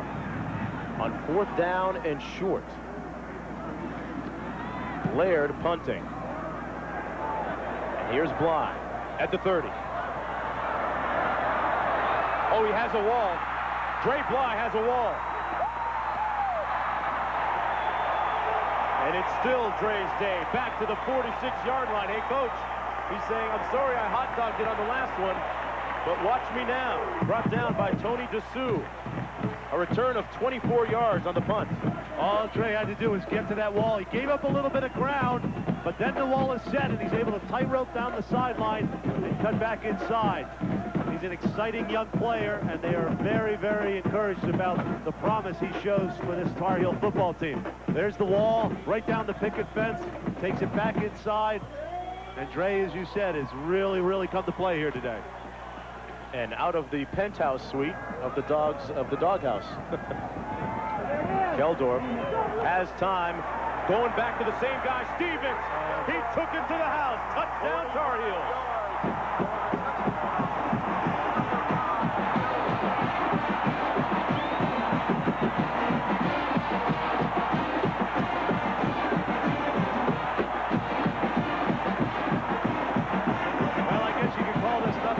Brotherly love. L.C. Stevens goes after one forward on the last touchdown, and this time his brother Andy gets picked on. And once again, it's a superior athlete matched one-on-one.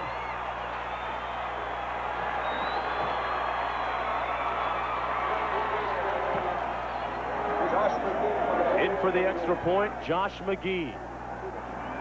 Out of the hold of Derek DePriest. Carolina leading 24-love.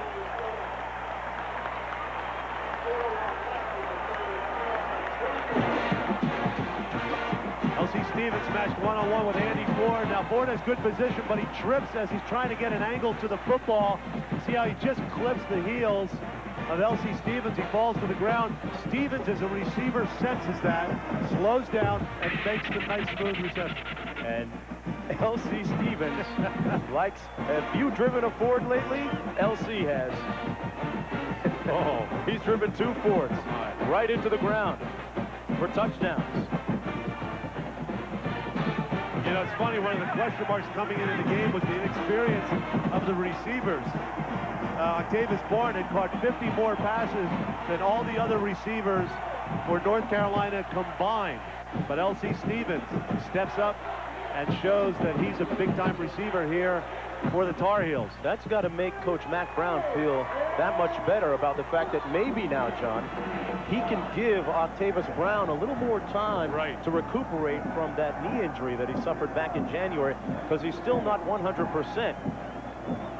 Coach Mack Brown telling us that Octavius Brown probably won't be back to full strength until about 3 weeks from now, and they do have a week off in between. Well, he didn't have surgery until the second week of January. So, I mean, the psychology of that injury is hard enough to come over, but he hasn't had a lot of time to recuperate either. Ford and Woods back deep. That's Woods, who takes it 5 yards deep and takes a knee. Schmitz on the kickoff, jacked up, as is his entire team. And when kickers get jacked off, they make noises like, wee, wee, yippee.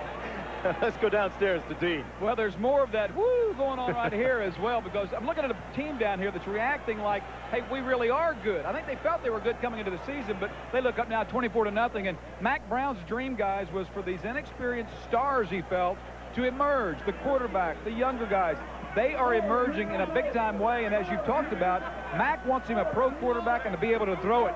They're getting it done. And look at those numbers. Thanks a lot, Dean. 288 total yards to 83 for Clemson. Green under heavy pressure. Running like a fugitive right now. Green run out of bounds at the 18-yard line by James Hamilton. And, you know, this is an untenable situation for the Clemson offense. This is not the way they can win football games. Obviously, they're behind in this game, but they rely on running the football, play action, passing to make big plays. Now, Carolina's going to turn those people up front against them, and the secondary knows to play for pass. It's not the kind of situation that Nealon Green and his offense can operate under efficiently. You had mentioned the 88 yards for Clemson. Johnson alone has 132 yards today. 3:52 to play in the third quarter. Horn all wound up and nowhere to go. Tony Horn brought down, ran about 60 yards, And I think he got back to the line of scrimmage. Mike Kringley, number 91, making the tackle. No gain on the play. You know, it gives you a sense of that North Carolina team speed, though, doesn't it? They try to run that play, Horn comes around, and everybody is hustling to the football.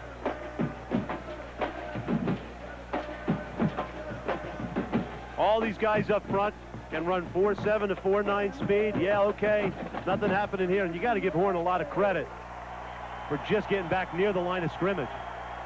Yeah, there was no gain on the play. 3rd down, 12 to go. 4 wideouts for the Tigers. Green, is it a fumble? Yes, it is. Still alive. And the Tar Heels have the pill. They think so. And so do the officials. Another Clemson turnover. Greg Ellis on the recovery, number 87. I didn't see you got in there. Number 70, Andre Purvis, put the pressure on the quarterback. Andre Purvis, number 70. Nealon looking to his right. Does the ball come out? No, it does not. It slips out of his hand first. Purvis with the great play, and Ellis with the speed to be able to get on the football. We said Ellis has a 37-inch vertical jump. He plays JV basketball for Dean Smith. So you got some athletes out there getting after it, and I would not want to be Nealon Green right now. 37 inches only gets you JV in North Carolina. Quarterbacking this team is a guy who attended Coach Smith's basketball camp, but right now it's all football, and that's what he's doing with this crew. Leon Johnson, another outstanding athlete, running into the middle of the field, brought down at the 3-yard line by Simmons and Pope. One has to wonder as this game unfolds, and certainly it's heavily in North Carolina's favor, is how much the off-field distractions, how much this off-season turbulence has affected Clemson as they prepare for the football team. Yeah, Dean Blevins said they were embarrassed, but you got to wonder, you can't have that many distractions either and focus and be able to play football. Yeah, good point. 2nd down, goal to go. How natural is this run? Very natural. Touchdown, Leon Johnson.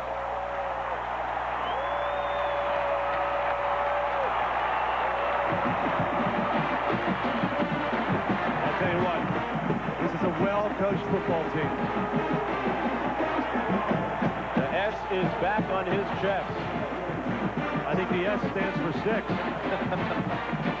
Leon Johnson, John, 109 yards total rushing. Watch the execution. The tight end gets his block. Watch the fullback, 27, Linton.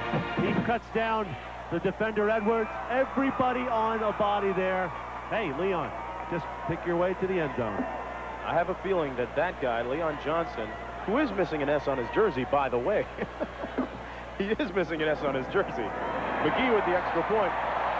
John, I have a strong feeling that Leon Johnson won't be selling cars or working at a car dealership for his next job. No. It could come Sunday afternoons. Or Monday nights. Yes. Yeah, Tommy West, no question, befuddled now, and not a situation I'd like to be in as a head coach. Does John Saunders have the S on his back or his chest? John, back to you. No, I've actually got a BK on my chest because it's time for the Burger King play of the day. And we go to the Michigan-Illinois game. Scott drives back, nowhere to pass this ball, so he takes off, gets through the secondary, and no one left to catch him. Takes it 72 yards for the touchdown. Michigan right now holding on to the lead with Scott drives back with the Burger King play of the day. Mark. All right, back here, 31-0. North Carolina leading Clemson. Clemson had come into this game, want to remind you, on a 6-game road winning streak. Right now, that streak very much in danger. As we look at the crowd, keep in mind that the capacity of this stadium is only 47,500 this year. That's because of the expansion project happening in the end zone. That new facility will be completed a year from now. Brian Schmitz kicking off.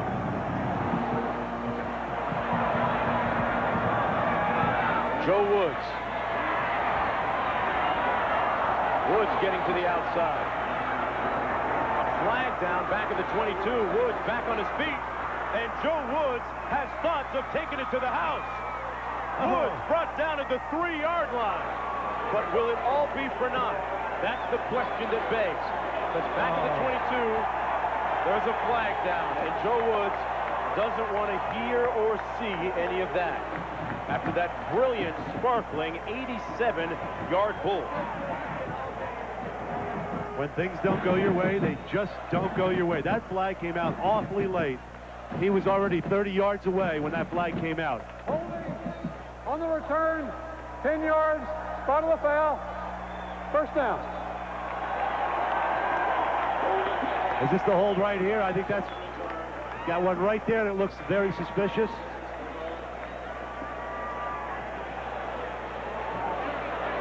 There may have been a couple of perpetrators on that play.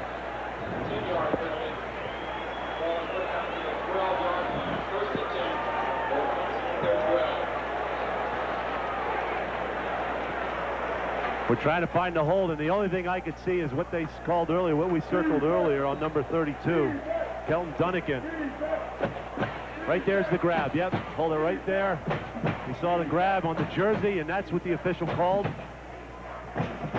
And that looked like Kelton Dunnigan pulling down on that jersey a little bit. The official sees that jersey get pulled. He sees the defender's shoulders get turned, and that flag came out. Handed off to the fullback on 1st and 10. The ball coming back to the 12-yard line. The big story today, Leon Johnson for North Carolina. Sure, you throw a pass, you have 109 yards rushing. Wait, the only thing wrong with you today, let me take care of you. Let me get that thing on there for you. There you go. All right, now you're all set. Get the S back on there. That penmanship's a little shaky there, partner. I guess at Yale, that wasn't a major, was it? No, it was not. 2nd down and 5 to go for the Tigers. Backside of the eye, they give it to the fullback, Emery Smith, who last year had 15 touchdowns, shut out today. As has been the story for much of the Clemson offense. They have been shut out. The last 2 games, they've really been pummeled going back to their bowl game. That was the Syracuse loss, 41-0. To Syracuse in the Gator Bowl. And speaking of Syracuse, on the other side of the field, the North Carolina Tar Heels travel up there next week to take on the Orangemen, and they will be ripe with confidence should they hold on today. This is Priestman trying the right side, finding no room. It'll be 4th down and about 2 to go. John, do you go for it at this point with 18 seconds to go in the quarter? I think not. I think you're just asking for more points against you. But it'll be interesting next week when you talk about that Syracuse game. That secondary is going to be tested by Donovan McNabb, the fine quarterback up there in Syracuse. So the test will continue here for the Tar Heels. And that was the last play of the 3rd quarter. And appropriately, the sun has come out here on Tobacco Road. We'll return with more action between Clemson and North Carolina after this message and a word from our ABC stations. Inside your car's fuel system, there's a constant battle between good and evil. So if you have a dirty fuel system, none of these dark forces can match the power of STP Complete Fuel System Cleaner. STP's most technologically advanced fuel system cleaner ever. Dirt has met its match. STP Complete Fuel System Cleaner. Someone figured out together we have 115 years working on Fords. My great-grandfather built the Model T. My grandfather built the Model A. My dad crafted the sheet metal for the Lincoln. Today, I'm an engineer on the Mercury Sable and the Ford Taurus. Growing up, I was taught whatever I put my hand to must be done with the highest quality. After all, it has to live up to the family name. When news breaks, no one takes you closer to the stories than Channel 6, Alabama's 24-hour news team. Labor Day weekend means huge savings at Jefferson Home. This handsome 4-piece bedroom was $699, but right now it's just $559. This elegant sofa was $799, but this holiday weekend it's just $639. Don't miss Jefferson Home's huge Labor Day sale. Mazers, where you buy for less because we buy for less. This beautiful cherry bedroom suit, an $1,800 value, now only $897. Parsons chairs, many styles and colors to select from, starting at just $29. Hurry to Mazers now. See our selection of cocktail and end tables and make your choice. Prices begin at just $89 a set. Remember, at Mazers, 6 months, same as cash. Look for a big ad in Sunday's Birmingham News. Mazers, 816 Green Springs Highway, Homewood. Labor Day weekend means huge savings at Jefferson Home. This marble look 5-piece bedroom was $12.99, but right now it's just $10.39. This fabulous sofa was $4.99, but this holiday weekend it's just $3.99. Don't miss Jefferson Home's huge Labor Day sale. Michelle Cimino, part of Alabama's 24-hour news team.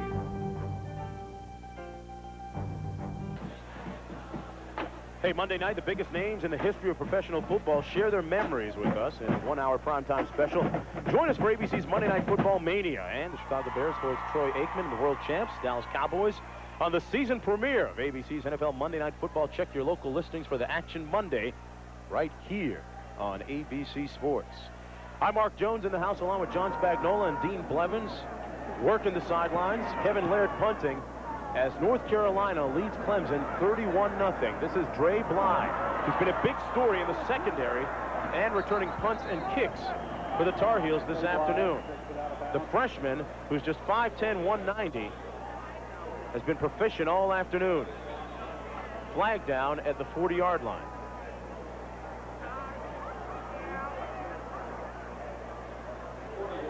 Here's the call. Block in the back. On the return, 10 yards. First down. Let's take a look at the numbers up to this point in the game. Well, Clemson's not even to the century mark in total yards. And I'll tell you what, 17 points right here off of turnovers today. That's the difference in this football game so far. You know, in the third quarter, Clemson only had 17 total yards. So they were totally dominated in the third quarter, which is where the Tar Heels took total control of this football game. You know, I attribute some of North Carolina's success today. I think you'd have to agree to some point on the fact that they've come out here, they've been relaxed, they've been loose, and I think that's a direct product of the way that the head coach, Mac Brown, prepares his team. Yeah, I definitely do. And not only that, they got through camp without getting anybody hurt. And that's a big part nowadays because you have situations in college football where you just don't have the depth that you used to. But both teams came into this football game without any real health problems. Coach Brown electing to forego choosing team captains this year. Instead, they have a leadership committee. I'm not going to say that he runs a loose ship because it's not loose, but he does give his players their fair share of the say. Well, and when they produce these kinds of results, like Maurice McGregor did on that run, it's a good call by the coach. It's definitely not a loose ship. No hats on the players inside. No earrings. No earrings, Jonesy. You couldn't play for this guy. I'd leave mine at the door if it meant it.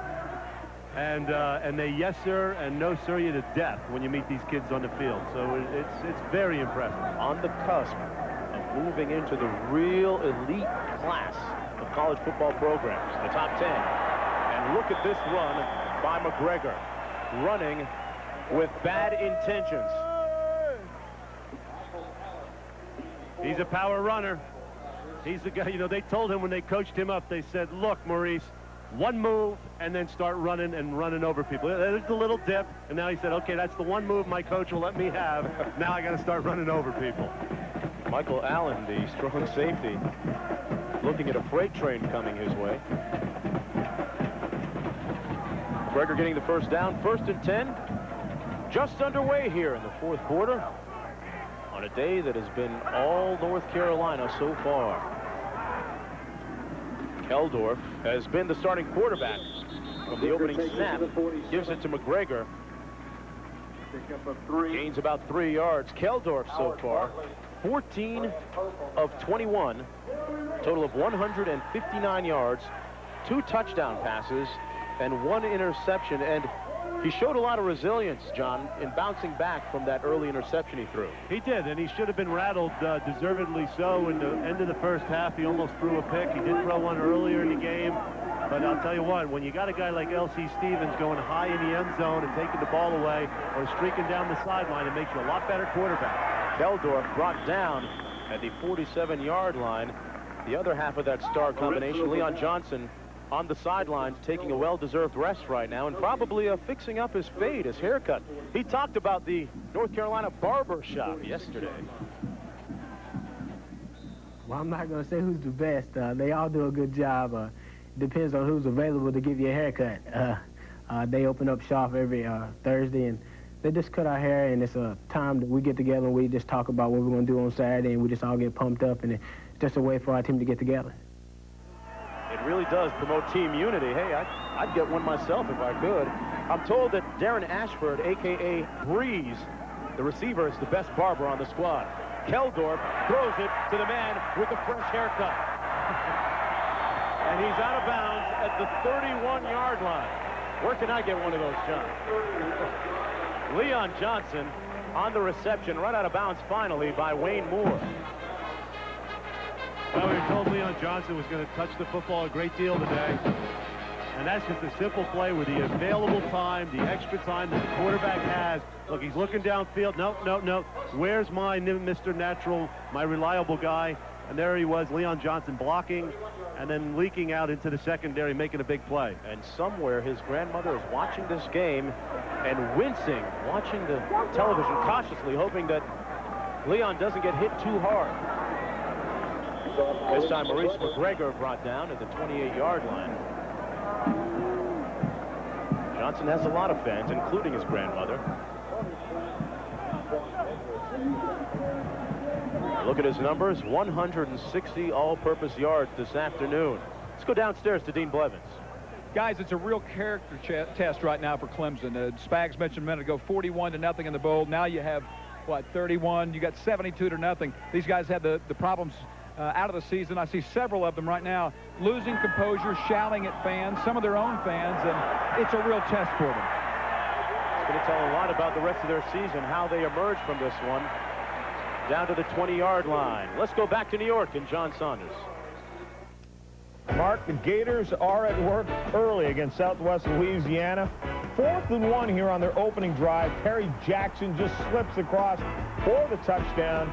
7-0. The Florida Gators out in front as they try and march towards another championship game. Back to you.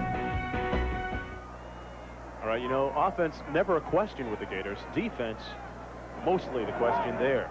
Spurrier has a new defensive coordinator this year. Back here, McGregor pounding ahead, forging down to the 17-yard line. It's tough in the emotions of college football at any level. You come up, you have expectations for the season, and these guys were in this football game through the first half. They turned the football over, and this is where you're going to really sense what kind of resolve these young men have, the kind of leadership Tommy West has got to impart on them to be able to rally from this defeat. The operative words you just mentioned, young men. People at home, and all of us sometimes fail to realize these are 19, 18-year-olds sometimes. Keldorf into the end zone. Flag looks like, could be, might be interference.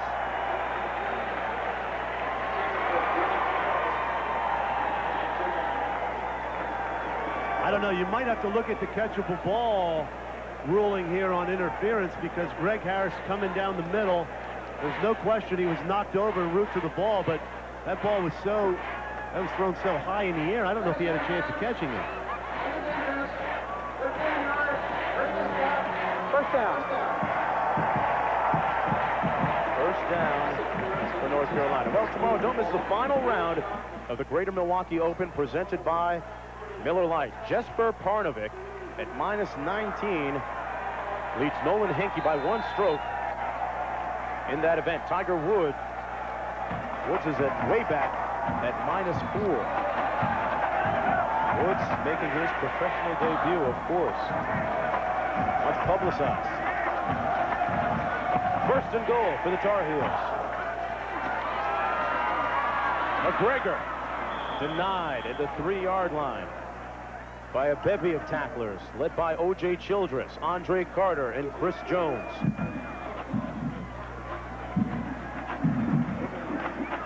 The Tigers hoping maybe not to be scored upon one more time. Well, this is where you have to dig deep as a player. I mean, things definitely are not going to work out for them on the scoreboard here today, but they have pride, and they're going to try and do their best to keep Carolina out of the end zone. This is the 10th play of the Carolina drive. Watson, Linton, and McGregor in the backfield. Watson in motion. McGregor gets the carry. Over the top. Touchdown, Carolina. Red of that offensive line, Mark. Mike Baxter, Brian Honeycutt, Jeff Saturday, Jerdes Geathers, and Byron Thomas. And with that offensive line playing so well, maybe Moody wants to go back to where he started out. It's just an awesome display here by that offensive line. Tough day for the Clemson offensive coordinator. McGregor, nice run.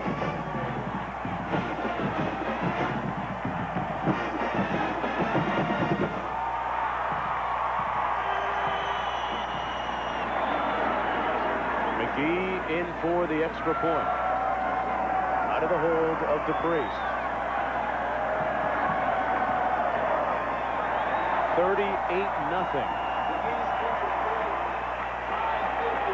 The offensive line for North Carolina has done everything but the Macarena today. It's 38 love. We'll be right back. If you ever take your new Pontiac Sunfire convertible cruising around some mystical ancient pyramids, make sure you try out that one latch easy opening tub.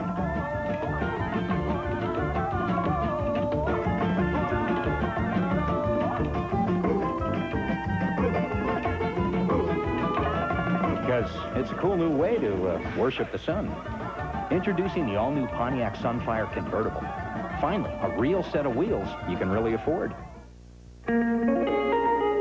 Some of the most admired cars you'll see are owned by the guys who know cars best. They're ASC certified master mechanics, and the #1 brand of motor oil these guys use in their own cars and trucks is Valvoline, makers of Durablend, the leading semi-synthetic for a cleaner engine due to better control of harmful deposits. So use the oil the mechanics who take care of your car use to take care of theirs. Valvoline. People who know use Valvoline. We have a wonderful 75 La Couille Cabernet, or an exquisite 58 Le Boussemillon, or a 62 Jevoux Pinot if you're in the mood for... No. Enough of that old stuff. The lady and I would prefer something fresh. How about something in a lager? What do you got in a Budweiser from, say, early this month? Budweiser. Brewery fresh taste, strictly enforced. Come, experience Club MASH, the half-hour vacation. Starting Monday at 10:30.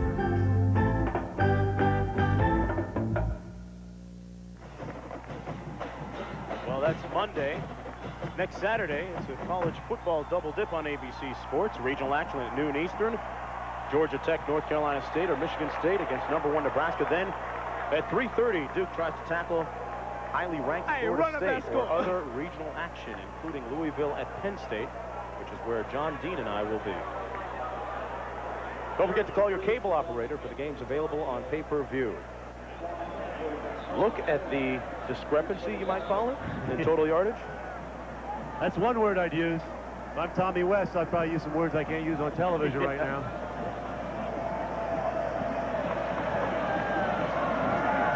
Derek DePriest is kicking off for the Tar Heels. Edwards back deep. Along with Tony Horn. Horn wanted to come out, then took a knee, finally. Let's take a look at that last touchdown. Brian Honeycutt, the tackle or the guard, is going to pull on this play. He really doesn't have anybody to block. Watch him pull, come to the left, hold it there a second, and you're going to see where the tailback just cuts it right underneath him. Go ahead and roll it, Maurice McGregor. Now he's got to follow his block, and he says, wait a second, I see a whole backside. All good tailbacks do that. And he just takes it up into the end zone. Honeycutt is one of those guys the coaches told us about. He said, I got to be careful the way I talk to him, Greg Davis said. He said, he'll jump out a window. He's so excitable, I have to really tone it down to him before a football game. They give it to the fullback, Emery Smith. Let's go back to New York, and John Saunders, who will take us between the hedges. John? Mark, it's Georgia and the Bulldogs against Southern Miss, and happy to have Robert Edwards back. Remember last year he started like a house on fire and then got injured. Here he takes this one, goes 33 yards for the touchdown to give Georgia the lead, 7-6 in the third quarter. Mark. Hey, John, I guess they don't seem to miss Greg Davis yet. The offensive coordinator here this year at North Carolina. Green going up top, and he's picked off. Picked off by Greg Williams. The fourth turnover today for Clemson.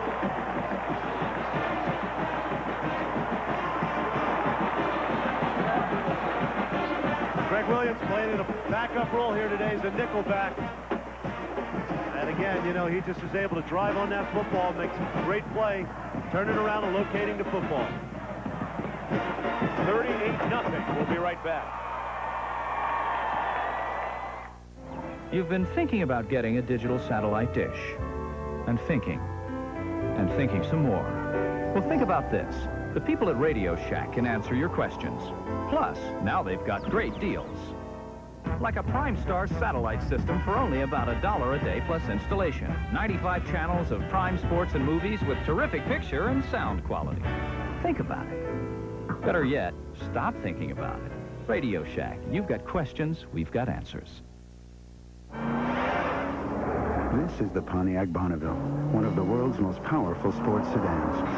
The luxury of the driver's command center surrounds you with 12-way adjustable seats, steering wheel stereo controls, and a powerful supercharged engine, which makes it tough to get a good long look. So we're offering this free video information kit by calling 1-800-443-4444. Call this number today. You'll get quite a response. Long ago, an inventor came up with the assembly line, allowing a few people to make a lot of something. It was the model for efficiency. At Chili's, we pride ourselves for our inefficiency, because we make each of the Big Mouth burgers by hand, grilled one at a time, by a person. And when you taste for yourself how good they are, you'll appreciate all the time we've wasted. Chili's fresh grilled Big Mouth burgers, monuments of inefficiency.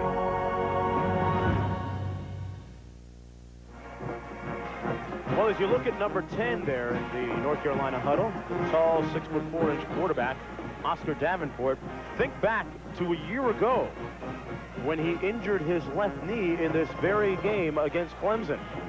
Davenport recovering from that knee injury. And he is just getting back to full speed right now, John. Yeah, he is. It's one of those strange injuries. He just set up in the pocket, threw, and somebody collapsed on his left knee. And he came into the game for Mike Thomas, who was struggling. It's again, an opposite image of what happened last year. Mike Thomas threw the interceptions. This year, it's Nealon Green. Good play fake. He really sold a fake and completes the pass to Ebenezer Ekubon. And Ekubon runs for the first down, finally pushed out of bounds at the 38-yard line by Antoine Edwards. Ekubon, a load himself at 6'4", 255. Let's see the kind of work the young man has. Hides the ball well, settles for a second, sells the play. And that makes it so much easier. You saw all those defenders flashing. Now here's one of those situations a coach can get in trouble for. And that he's got a new guy in the game. He wants to give him some experience. But you got to watch running up the score or doing too much with the football offensively here. Yeah, interesting point. 38-0 with 9 minutes to play in the fourth quarter. Davenport hands it off this time. And Mike Jeter makes it down to the 37-yard line. But Chris Keldorf, the junior college transfer from California, with a great day. 15 completions, 182 yards, 2 touchdowns for the 6'5", 250, yes, 250-pound quarterback. And that's his roommate he's having a good time with, Jeff Saturday. They call the signals on that offense. They room together, and they probably bark out audibles in their sleep together. You think that? It's draw play this time. Davenport hands it off to Jeter again. He stacks up at the 39. But back to Davenport, the quarterback who's in the game right now, John.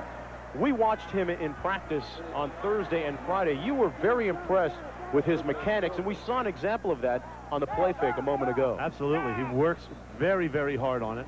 He understands this offense real well. They're real impressed with him. He wasn't able to work out in the spring, but he picked everything up. And he knows the footwork, the foot positioning, all the kind of things that make you a good quarterback. He spends a lot of time on. Very impressed with him and his work habits. North Carolina not rusty in their earliest start ever. Clemson, an inauspicious beginning in their second earliest beginning ever. And another big play down to the 8-yard line. Jonathan Linton finally pushed out of bounds at the 7.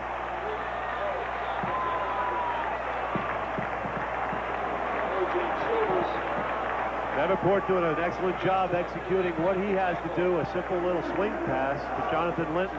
Gets a couple blockers out in front of him. And man, the Clemson Tigers are saying, boy, can't wait to get out of here. This is their earliest start ever. North Carolina making their second earliest start ever. 7:38 to play. Oscar Davenport, the quarterback now, with the offense. Backside of the eye. The toss to Jeter. Cutting it inside into the end zone.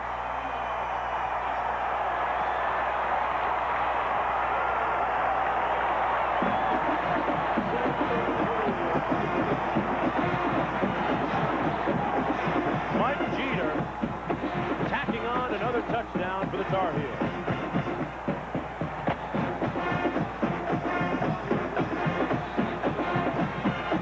Coming right at you from the end zone.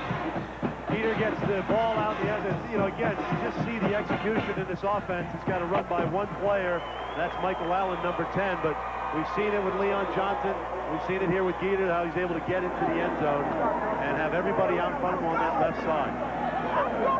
Tar Heels with an education today in execution. The extra point is good. And the score now is 45-0. Is Jeter happy? Oh, pump up the volume, please. We'll be right back.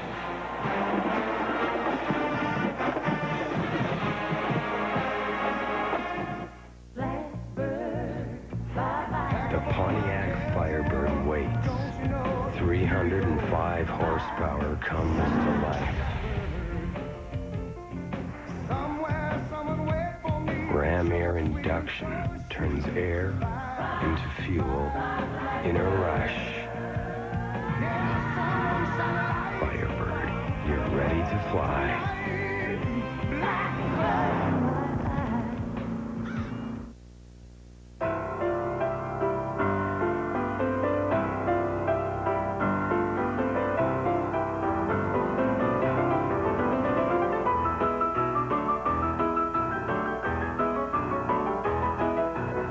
Just a reminder, next time you need a little help getting airborne, the 50,000 employee owners of United Airlines would be more than happy to help. Come fly our friendly skies. If you take care of it, it'll take care of you. Your back should be no exception. Presenting Sealy's most advanced Posturepedic ever for the back support you need. Only Sealy has a patented sensory arm that senses and cushions your movement, then responds to your weight with increasing support, correct support. In the foundation, only Sealy has these patented steel beams, not wood. Help take care of yourself with Posturepedic support, only from Sealy. College football and ABC Sports brought to you by Pontiac and your local Pontiac dealer. We are driving excitement. Valvoline, the #1 choice of America's top mechanics. People who know use Valvoline. State Farm Insurance. Like a good neighbor, State Farm is there. And Burger King, where you get your burger's worth. And the people in attendance today at Kenan Stadium have gotten their entertainment value worth. 45-0, the most points ever scored by the Tar Heels against Clemson, 45. I think they're exercising some demons, losing 9 out of the last 10 years. Piling up 45 points makes that feel a little bit better. Clemson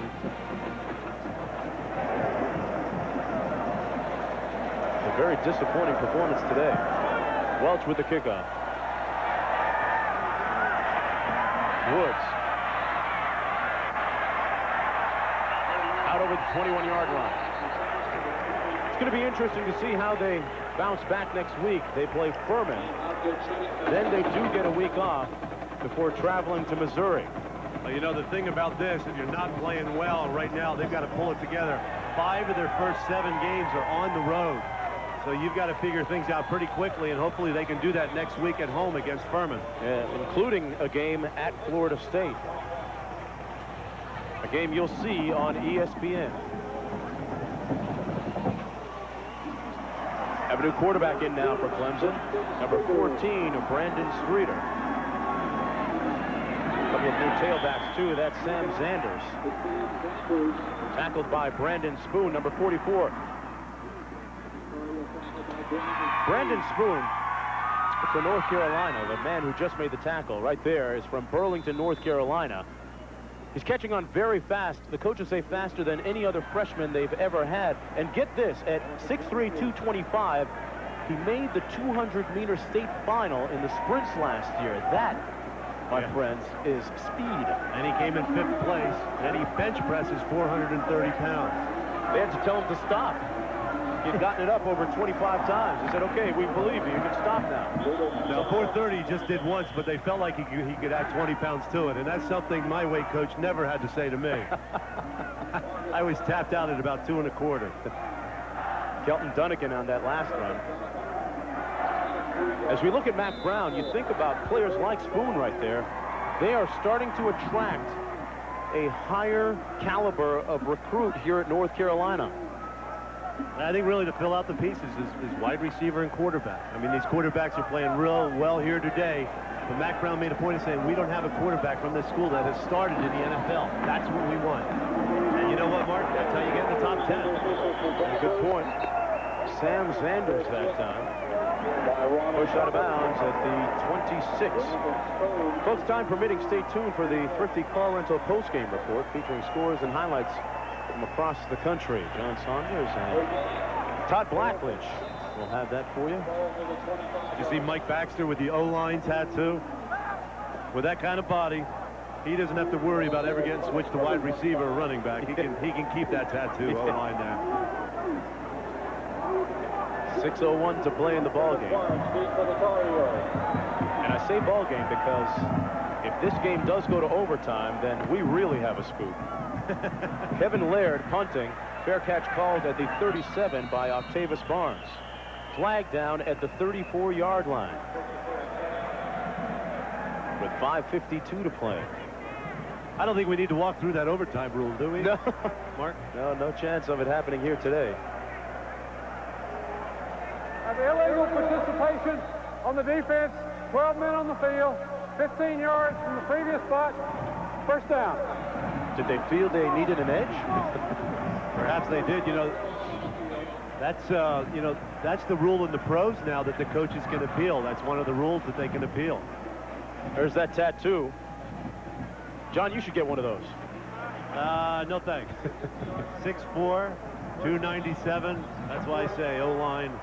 You will always be an offensive lineman, Mr. Baxter. Meanwhile, across the state and into South Carolina, into Clemson, South Carolina, at the Esso Club, there is no joy right now at the moment, I'm sure. One of the popular watering holes at Clemson University. The Tigers with the ball at the 40-yard line, the backside of the I. Hand up is to the up back. Number 32, Dunnigan in the game.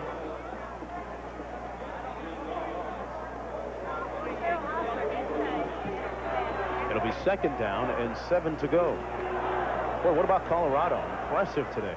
37-6.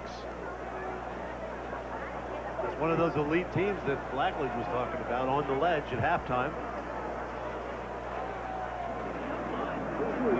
2nd down and 7. This is Sanders. Gets a good block and cuts it inside. Bobbing and weaving his way down to the 49-yard line. He looks to be right near that marker, maybe a yard short. It'll be 3rd down and short. Jamie Carrick making the tackle that time. Tommy West team having its road winning streak snapped here this afternoon in all probability. Well, you got to wonder, you know, Brandon Streeter's a bright young man. He was redshirted last year, and he was a Dean's List student. You know, you send a Dean's List student into the game, and you're down 45-0. Goes, hey, coach, you know, what do you want me to do? I think he's got it figured out. Didn't figure out that play. Sacked back at the 45-yard line. The front seven of the Tar Heels putting the beat down on the quarterback. You know, we had to wonder, Carl Torbush is the defensive coordinator, and he told us about these guys. And you know, we walked away hearing about 6 guys that had pro potential up front, and I think you and I scratched our heads and said, you know, are we getting the story here or not, as you see the great penetration on that play? And you know, certainly after today's game, and it's only one football game, and it's still August, there's a lot of football to be played. But you have to be impressed with those guys up front for Carolina. There's Carl Torbush on the right side there, certainly not lending himself to hyperbole. I mean, he's a pretty down-to-earth guy. And we thank Coach Torbush for his recommendation with respect to ribs.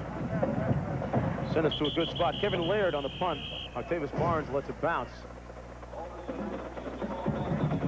Well, the orange is all black and blue this afternoon. Carolina blue. It's 45-0.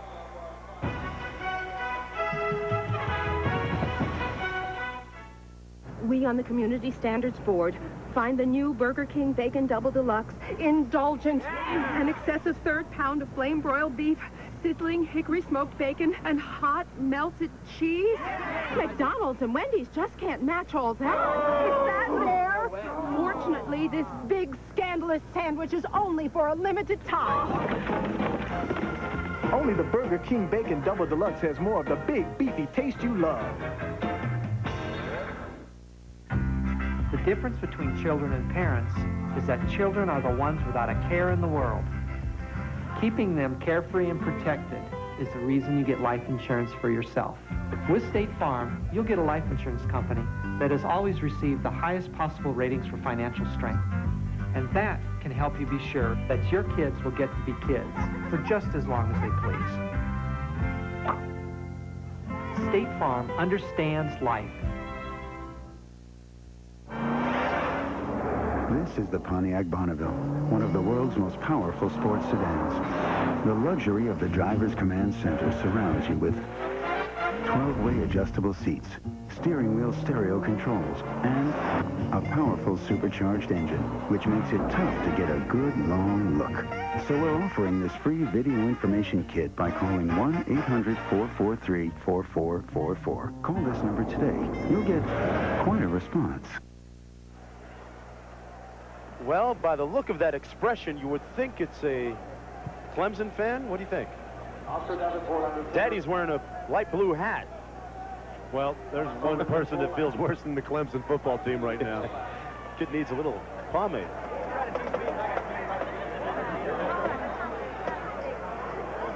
Keep that hair down a little bit. Is that what that's for? Yeah, it's been a bad hair day for the entire Clemson team. But Leon Johnson had a good hair day, right? He sure did. Thursday? That's right. Barbershop quartet of his. He said that he does sing. He says he sings. Oscar Davenport, quarterback. And there's a look at Leon Johnson, who had an outstanding day with respect to running and catching the football. Leon John-on. That's how you pronounce it without the S, huh? You are hooked on phonics, huh? You Yale guys. Yeah. 2nd down and 5 to go, approaching the 3-minute mark.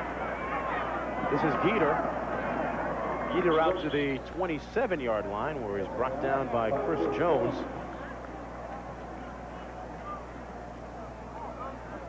There were no true returning starters across the front line for Clemson. They were a little bit inexperienced up front, and it hurt them.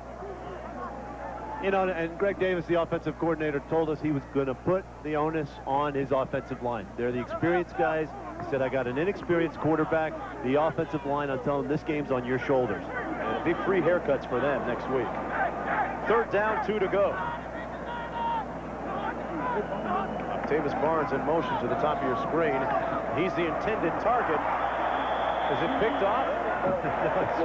It's complete. It's complete. Boy, not the way Oscar drew it up on the drawing board, but it got there. To Crumpler. Crumpler, the tight end. Hey, if opportunity knocks, answer the door. 82 is going to be coming across the middle. Just settling there. The ball gets thrown to Barnes on the left side, but he reacts to the football. Nothing wrong with that. React, play football. First down and 10.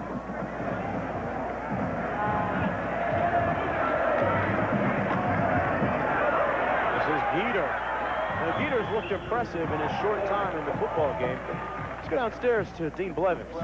Guys, it's a family affair for Mac Brown. One of his 4 children, in fact, the youngest, Chris, was a ball boy last year, and Mac tells us that Chris knows all the players, knows all the information you ever need to know. In fact, said he called him on his radio show one time.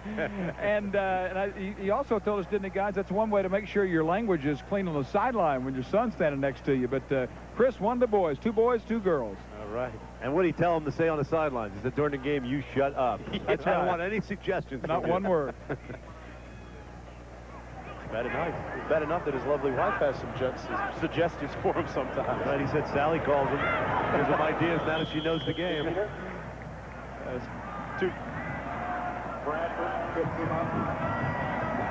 Chris Jones making the tackle on Geter that time. Mike Geter, the tailback. Coach Mac Brown can spot members of his family who disguise their voice trying to phone into his radio show. Ball at the 45-yard line. He says he doesn't listen to them, which is probably a good idea if you're a coach. To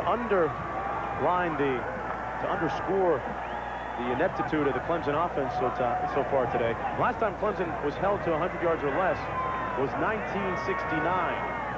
They have a total of 91 yards today. A little mix-up in the backfield. Mogridge with the carry. Eric Bradford making the tackle. 22 seconds to play. It's been a long day for Tommy West and his coaching staff for Clemson. They'll head back and regroup for next week's game against Furman. Meanwhile, for the North Carolina Tar Heels, a successful beginning to the start of another campaign. They've won 24 of their last 27 conference season openers.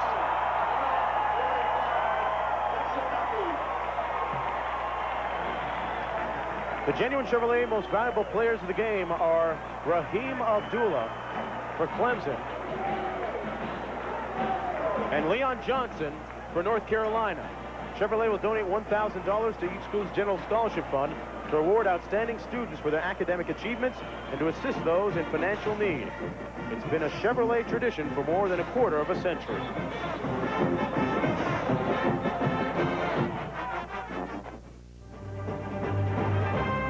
If you ever end up in some Ben-Hur movie in your all-new Pontiac Sunfire GT with its powerful twin-cam engine,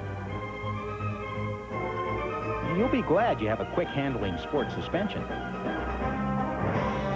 And, of course, 150 horses. Introducing the all-new Pontiac Sunfire GT. Finally, a real set of wheels you can really afford.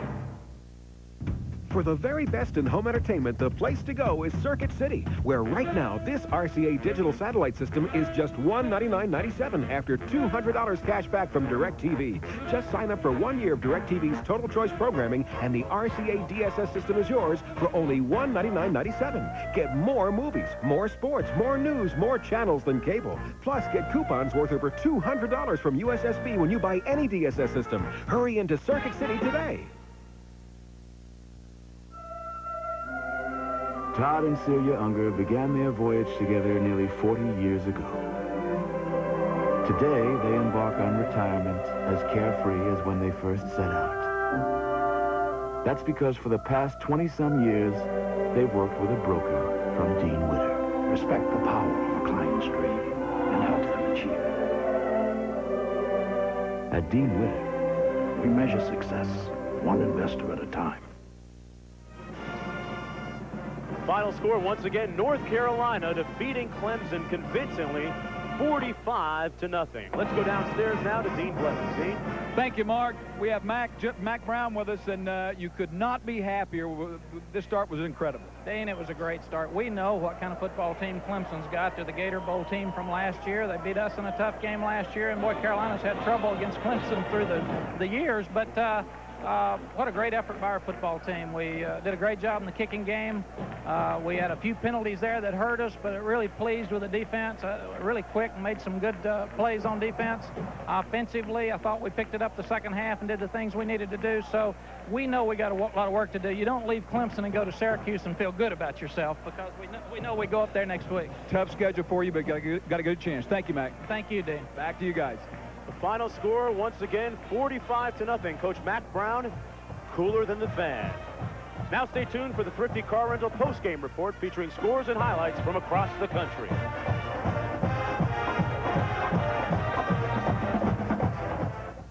You know what mentoring means? It means regularly sharing your interests with a child. Find out more.